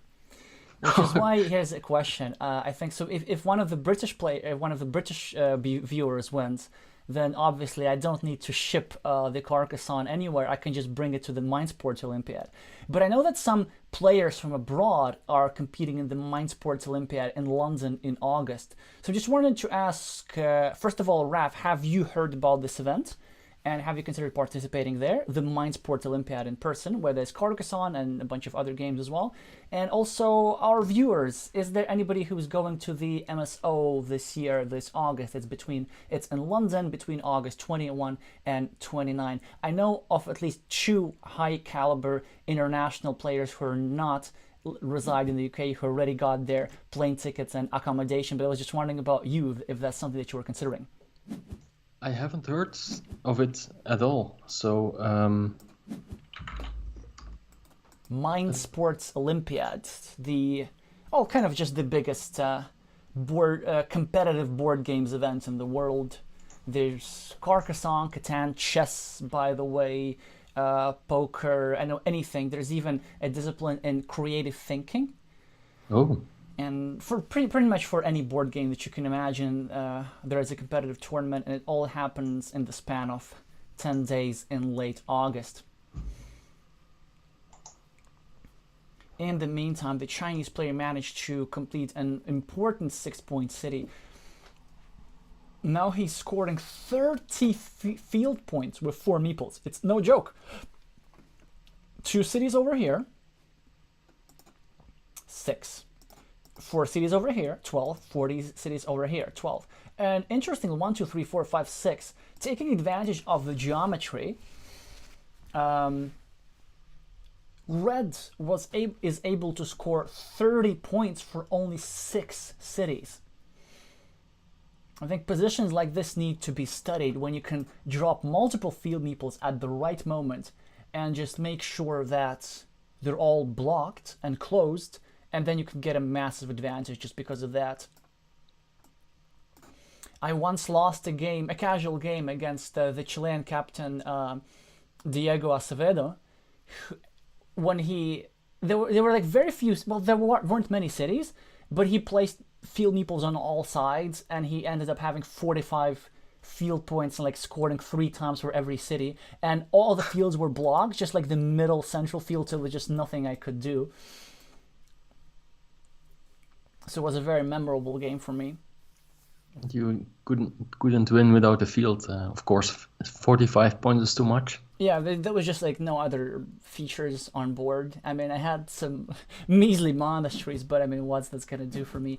Oh, look at that! That's a massive risk, I'd say, given the low number of city caps that are remaining, which is why red immediately takes equalizes it, which is actually not that bad for green. What's the score? I think red is 5 points ahead at the moment. Oh, that's great that you calculated this. I think 30 field points and 5 points for the monastery and 2 points, but the city is equal, so 35, let's say, and 8 points behind at the scoreboard. So 35 minus 8 is 27. And if you count the points for green, it's 8 for the top monastery, 6 for the bottom. It's 14. 16, 18, 20, 22. I think 5 points behind, yes. So red is 5 points ahead, but with a meeple less, so still not decided yet. And also, we need not forget that there's still one tile that gives a meeple back, right? There is still 1, 2, 3, 4, 5, 6. Oh yeah, 2 tiles. I remember this actually. I wanted to say at least one tile, and which gives red yet another meeple back. But you know, the problem that red has, it's so unfortunate for him that there are no good places to meeple this monastery. And for you green, see, this yes. was an excellent move by reds, just a defensive placement of the monastery, making sure that green is not able to place there themselves. Exactly. I do believe that closer to the end of the game, green doesn't really have anything better than meepling this monastery, so probably up top, having 2 more points and then just hoping to get 1 more meeple back, or 3 points over here. But it's just point scoring opportunities are not coming anywhere in this game. 1, 2, 3, 4, 5, 6, 7, 8. No more crossroads. So no more quick points for roads, right? And I think if you place this up top, this is actually a very important move that you need to make. There are some things that you could do. Yep, exactly. And yes, fantastic move. Because it does so many things. First of all, even though it's only 2 points, it makes sure that red cannot score any additional points for his monastery. Also, it makes it harder for red to block, because it blocks the blocking square. So red is no longer able to play the straight line over here. Now, also, what this does is, even though red is at a temporary advantage for 3 points, green can build up stuff around his monasteries over here or over here and mitigate that. And there's even one tile, 1, 2, 3, 4, 5, 6, 7, 8. 1, 2, 3, 4, 5, 6, 7, 8. Wait, 1, 2, 3, 4, 5, 6, 7, 8. Yes. A corner tile, yeah, to connect the fields. Yeah. Exactly, to connect the fields. And now, of course, Joao needs to place this 1 more higher just to add 1 point to himself, because there isn't going to be anything better to do, and now he's going to be at -2, which is still doable. And the thing, it looks to me that still green has a lot of winning tiles, so he... oh, no. Well, why not? It looks like a sacrificed 1 point for no reason. Yeah. You take the 1 point at the end of the game. You take anything you can have, and also green has this fantastic tile over here. If you have the triple city with the road, you get to score 4 points. Something I've been telling a long time for like half the game. But I just don't see how green has the luxury of not taking a point over here, because this point is so important. It gives you another 2 additional squares that you can add to your monastery.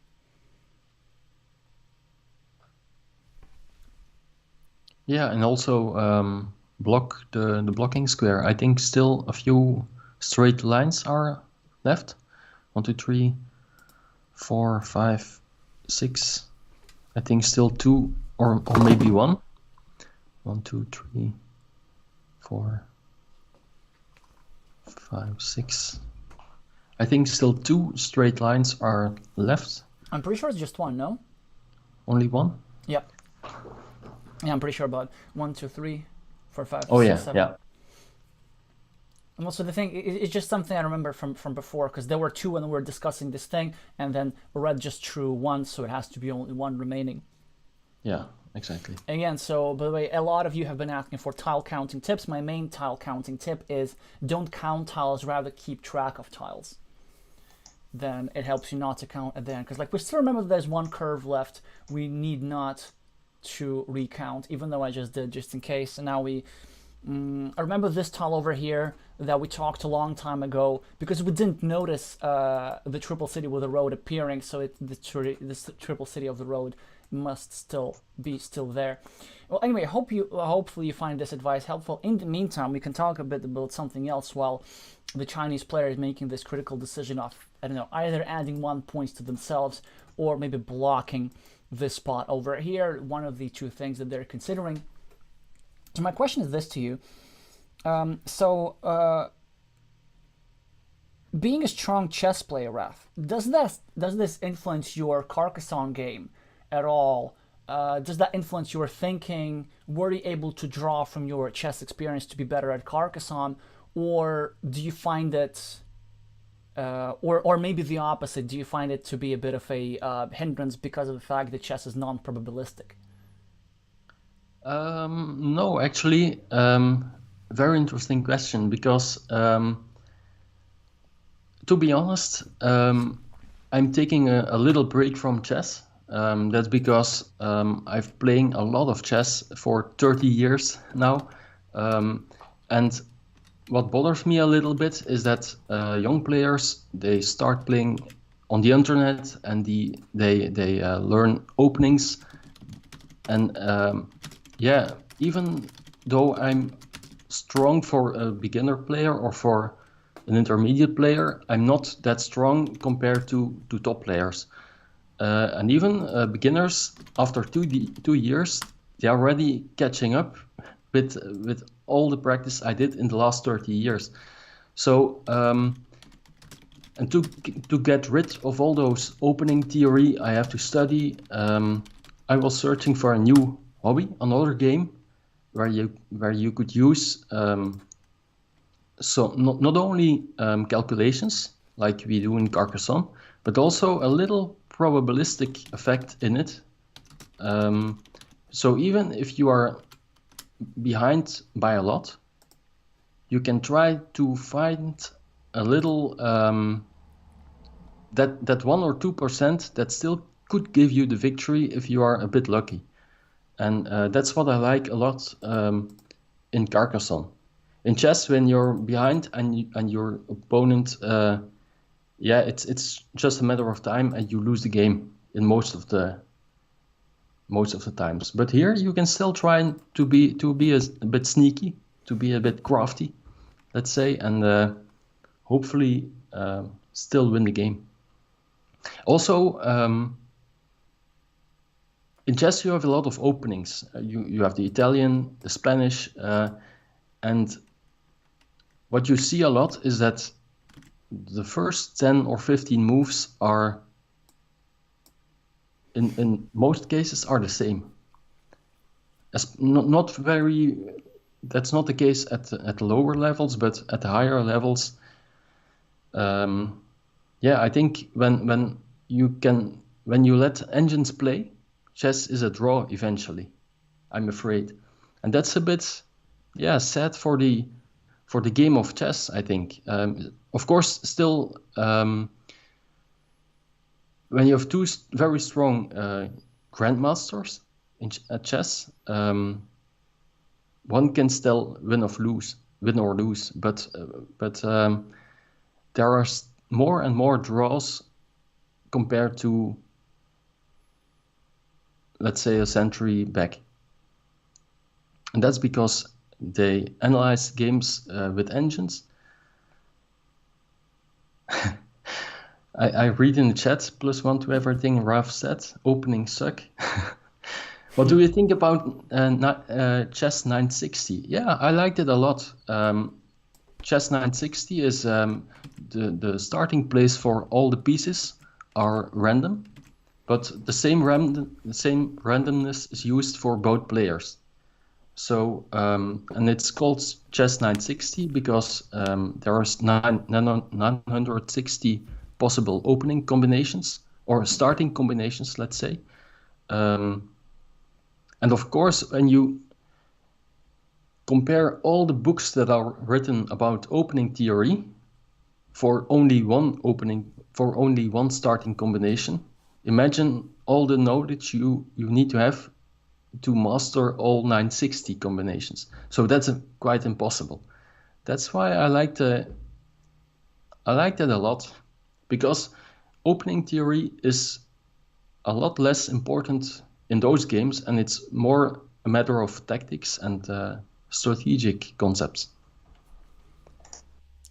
Yeah, this is very interesting. I want to follow up on that, because the way you're describing it is kind of in a way that you say it contrasts to Carcassonne, but I also believe there's some parallels. But in the meantime, I have to comment on a few things. So first of all, there are only 3 tiles remaining, and it looks to me like this move of the monastery paid off. I think you and I didn't understand it meaning quite then, but then João drew the quadruple city tile. I don't know if you can see it, like this one small bit over here, right? Oh, yeah. And had he not and he was forced to discard this, but had he not placed it over here, he would be forced to help his opponents.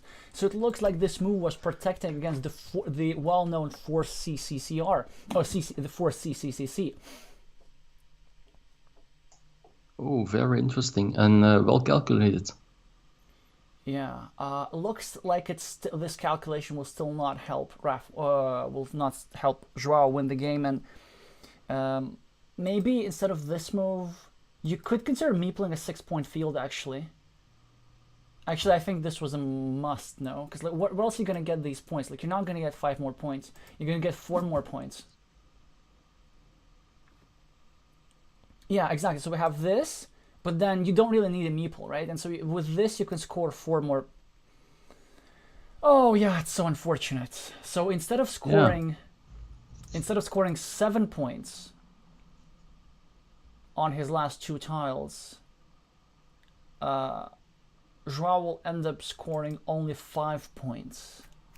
So he could have had 2 points more. Now, of course, the move is to add 1 point to his monastery, to whichever monastery, and meeple the 3-point field. Yes, he could have gotten 2 points more. I wonder if that was the thing. Obviously, I mean, he was hoping to get this tile before, and that was a bit unfortunate for him that he won't get to play his last meeple. And also, he didn't kind of get the tile that would have given him 4 points as well. Yeah, very unfortunate. Also a bit unlucky, or variance was not on his side the last game. But still, over here, like I mean, you still have to take the 6-point field, because that was sort of one of the points of this move of the monastery early on. Why I think it was so good is because if you don't get this tile, it creates this chance of getting a 6-point field yourself. So 2 points more. Let's see if it would have made a difference. Fortunately for the Portuguese player, the Chinese player will not be able to score more than 3 points. And this is, by the way, one of the aspects where I do think there are a lot of parallels in chess and Carcassonne, the Endgame. Because then, obviously there's the middle game, and the opening you need to know theory, as in Carcassonne, I would believe. There are also strategic concepts in the middle game, and then the end game, of course, there's certain things that you need to know, but part of it becomes a lot about just raw calculation.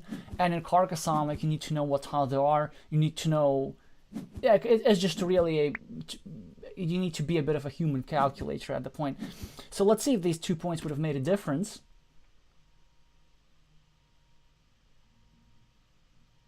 They would. Oh, yeah. They would.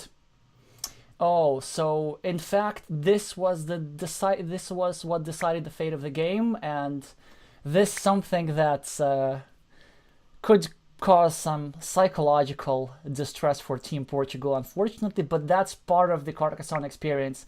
Occasionally, once in a while, you're gonna do um, things that you regret, and you just gotta live them down.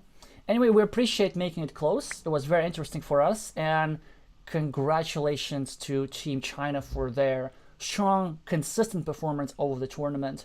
And it looks like we're going to have, I don't know, a China RCP final or Japan China final. We'll see. In the chat, someone says Japan versus RCP is 4-1 in the first round of matches. In favor of whom? Japan. So it looks like indeed we might have a Japan-China final, which many of you predicted, actually, a large number of you predicted. So let me just update the score and update it in favor of China. And then we can just talk more a little bit. So if we look at the bracket over here, no, actually we don't need to look at the bracket. Everybody remembers what happened. I just want to double check your prediction, guys, and give you the information.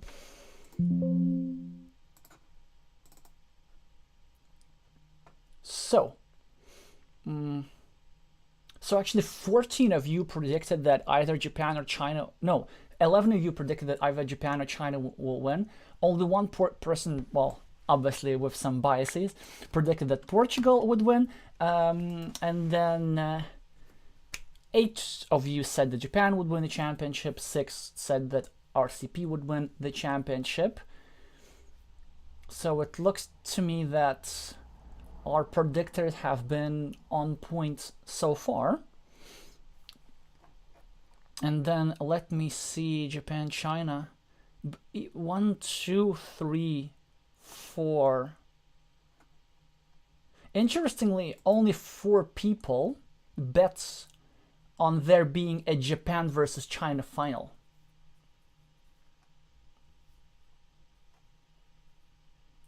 And do they say Japan will be the winner, or? 50-50. So 2 of them say that China will win, 2 of them will say that Japan will win. I do think that Japan will still be the favorite in pretty much any match. Also, I mean, their match against RCP is now over. We'll not necessarily know what's happening there. But we do know that I am going to stream at least one of those games. So probably before wrapping up, there are just some things that I wanted to discuss with Raf about chess and Carcassonne and how this all fits. Do you not think that Carcassonne also has opening theory? That you kind of need to, well, I mean, you can figure it over a board, just the chess, but I do believe there's some things that you kind of just need to study. I agree with that. That's also a bit of the preparation that Team Belgium has made. I studied a lot of openings from top players like yourself, and I made a secret opening video. So that's one of the things we are doing with the team. But I agree. Of course, you're not. That's not 10 tiles deep, but only the 2 starting tiles. So player A places his first tile, and player B places their first tile. And even in that case, you see a lot of variants, a lot of different possibilities in some cases. But one of the things I saw there was, for example, the curve. When you get a curve, before making a video about it, I didn't understand why it's better to place it upside or downside. And after making video, it's clear all good players place it up, and that's because when the second player gets a straight line or a curve, they cannot use it in a good way. But if you place it down, the curve, you can, for example, with a straight line or a curve, place it on top of that curve that was placed down, and meeple it, for example. If that makes sense. Yeah, exactly. Although I mean, it does make sense, and I think we might even. I'm not sure if we can show this to our viewers because obviously I would need to remember a game that happens. But then also, of course, the decision how to play opening cannot be decided on just one tile. It also needs to be thinking. You need to be thinking what other tiles your opponent can draw, and then if you on your first move you get a curve, you place a meeple on the road and you point it upwards. One of the other reasons why you do that is because if your opponent gets a city with a road, especially if it's a city cap with a crossroads or city cap with a straight road, then they immediately are forced to prolong your road by 1 point. Exactly. And the third one is that if nothing happens, let's say your opponent draws a monastery or something, they have to force to place below. Then if you get a curve yourself, you can get another curve and stick it into the starting piece of empty city. Exactly. Which is also a good way to secure an additional point. So yeah, of course there are still some opening principles, just like in chess as well. So by the way, if you're into chess, when you learn chess openings, it's better not to just memorize the engine lines, but understand what each of these moves does. Just like in this move, I don't know, white is fighting for the center, whereas black is trying to develop his pieces on the king side, and it kind of, so not just the move sequences. And the same works in Carcassonne. Exactly. In chess, like you said, develop your pieces, go in the center, bring your king into safety. And in Carcassonne, it's more like use your meeples at the beginning of the game, meeple your monasteries, and it's also important to have some meeples left to score points later in the game. Yeah, exactly. In the meantime, Joao is reflecting on his game and looking at how about these 2 points. Oh wait, did Joao start? Oh, good point. Yeah, Joao did start the game because of a discarded tile. Oh, exactly. Because I thought that because the Chinese player was last, I thought that the Chinese player started. But with the discarded tile would need to take into account. Yeah, so Joao noticed like the missed curve, the 6-point field with the curve, also suggesting that maybe he should not have blocked the quadruple city. I guess so. That was one option, maybe, yeah, and then join to that after. I don't think it would have worked because you would be the one who would be forced to join. Yeah, no, I don't think. Probably in the opening there was only, in the ending there was, and the end game there was only that move with the curve. That didn't quite work. Yeah, so probably I was just also referring to the second game, where he was a bit unlucky to lose 2 coin flips at the end, and we also witnessed that. Yeah, we did witness that. But again, even like with this bad amount of luck, I think there was a moment when the 7-point road on the top right for the Chinese player was quite a game changer, and I think it was possible to meeple that instead. There were some other possibilities. Of course, it's quite easy to say in hindsight, but it sure will be an interesting game to analyze, and definitely we appreciate all the content. Like these were just top games to follow. Yeah, so let's maybe just talk a bit about chess and Carcassonne more before wrapping up. Even though we didn't have time towards the game, I'm not sure when we can stream next time and when we can talk next time, because the European Championship is not happening this year. So this means that the next series of big streams is probably going to be the World Championship. Even though I will do some ad hoc stuff, I will do maybe some national championships in different countries, but not something quite as big as the WTCOC until spring next year. So probably let's spend a bit more time just talking. I wanted to ask you this. Not many of our viewers know this, but in addition to being chess player, you're also a chess author. So can you tell us a bit more about that, about the chess courses you design, and if that in any way impacted your Carcassonne thinking and your Carcassonne game? Yeah, sure. I'm the author of, in total, 7 chess courses on Chessable, www.chessable.com.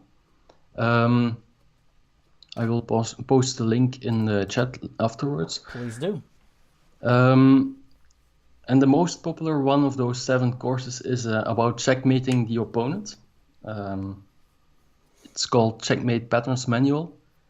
And it's currently one of the top 3 best-selling courses on the platform, although a lot of grandmasters are also selling their stuff at the platform, so I'm very pleased with that one. How does it influence my Carcassonne thinking?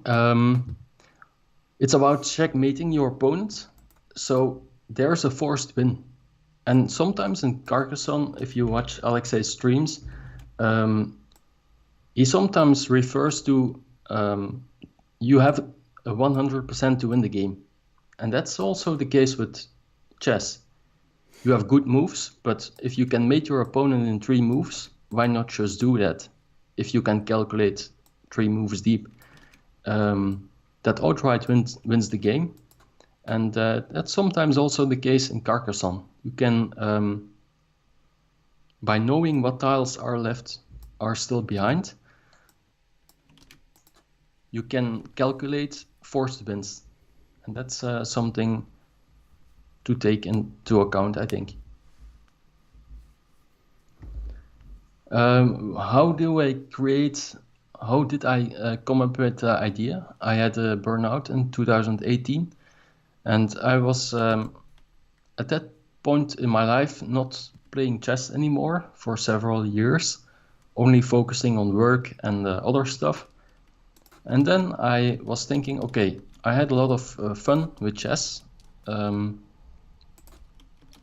lot of years of my life, so why not pick up chess again?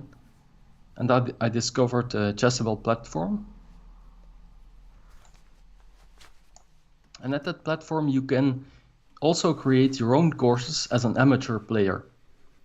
And I was thinking, why not give it a try? So I discovered there were at least 30 checkmate patterns with a name, like Anastasia's mate. Smothered mate is one of the most common or well-known ones. A lot of Greco's mate. Some of those mates refer to great chess players. And the good thing about that is you don't need to be a grandmaster to write a course like that. You can use an engine in support of that to calculate that everything in your course is correct. The engine confirms that. And it's only, for me, it was collecting the material was the most important thing. And also, of course, write it in basic chess terms for beginners, for intermediate players. I'm not writing this for the best players in the world. And there it is indeed, a Checkmate Patterns Manual. I also wrote several other courses, but the Checkmate Patterns Manual is the most famous one. With more than, I think, 6,000 or 7,000 people who have the course, and also a few thousand who have the video course. Video course is done by John Bartholomew, one of the best, not one of the best, but an international master in chess, who can explain the material very, very well. He also has a YouTube channel. And he also does the introduction of the course in the video. Yeah, I was indeed the 3rd place for Course of the Year in 2020.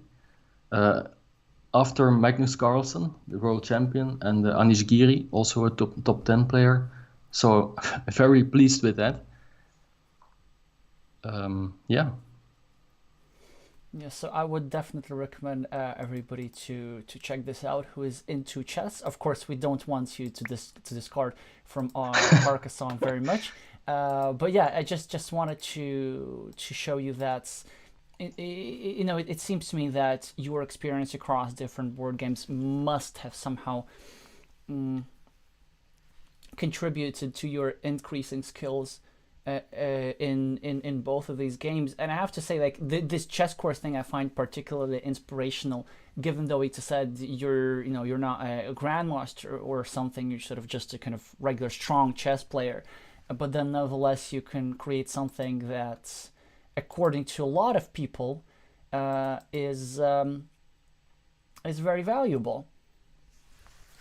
Yeah, Yeah. and that gives a lot of satisfaction. Yeah, so I know. I hope that inspires somebody of our viewers. In the meantime, you mentioned about chess being there's a bit of a, because I talk about 100% in my videos a lot and trying to find the 100%. Also, again, in the chess, you want to find the mating attack, unless there's no mating attack, in which case you need to just go for strong moves. So speaking of probabilities, your probability of winning the Carcassonne 20-year edition set is at the moment 50%, because now we only have 2 contenders.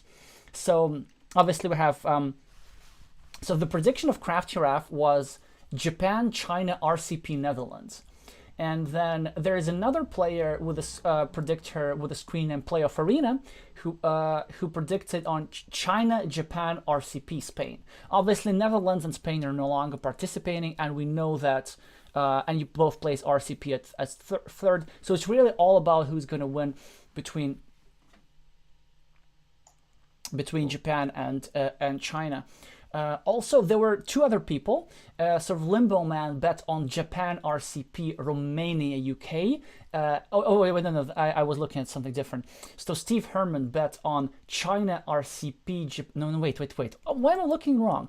There were 2 other people. Wait a second. Yeah, so as the player with the screen named DKL116 bet on China, Japan, but the third and fourth place are Netherlands and the USA. So which means that it's neither RCP or Portugal, so it's not going to work anymore in tiebreakers.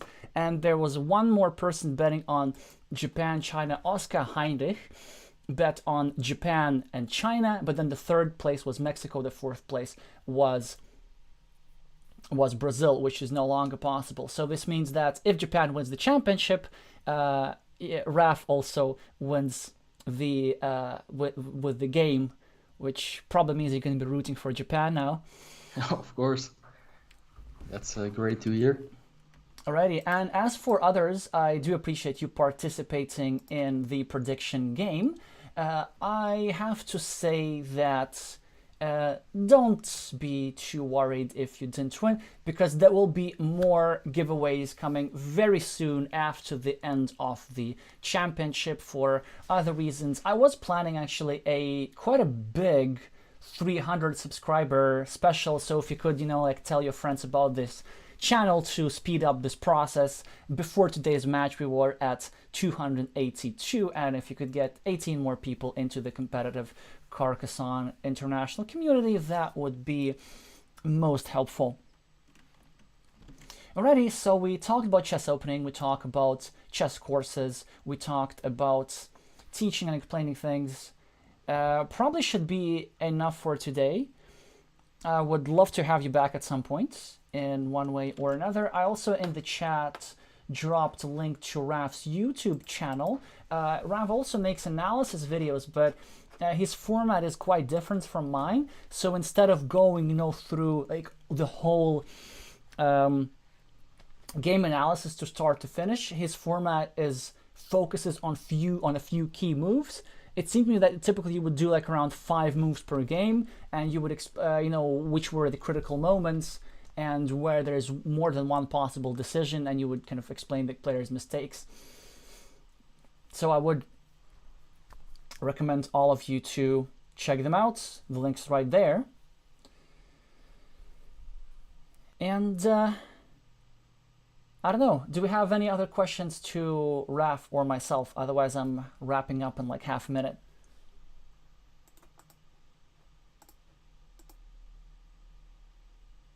I'm gonna take that as we are good. So I'm streaming the final, Japan versus China, next week. Don't know when, probably on Sunday, probably around this time as well. So I'm gonna see you in about a week. Thank you so much for watching. I'm gonna see you soon. Thanks for having me. Bye bye.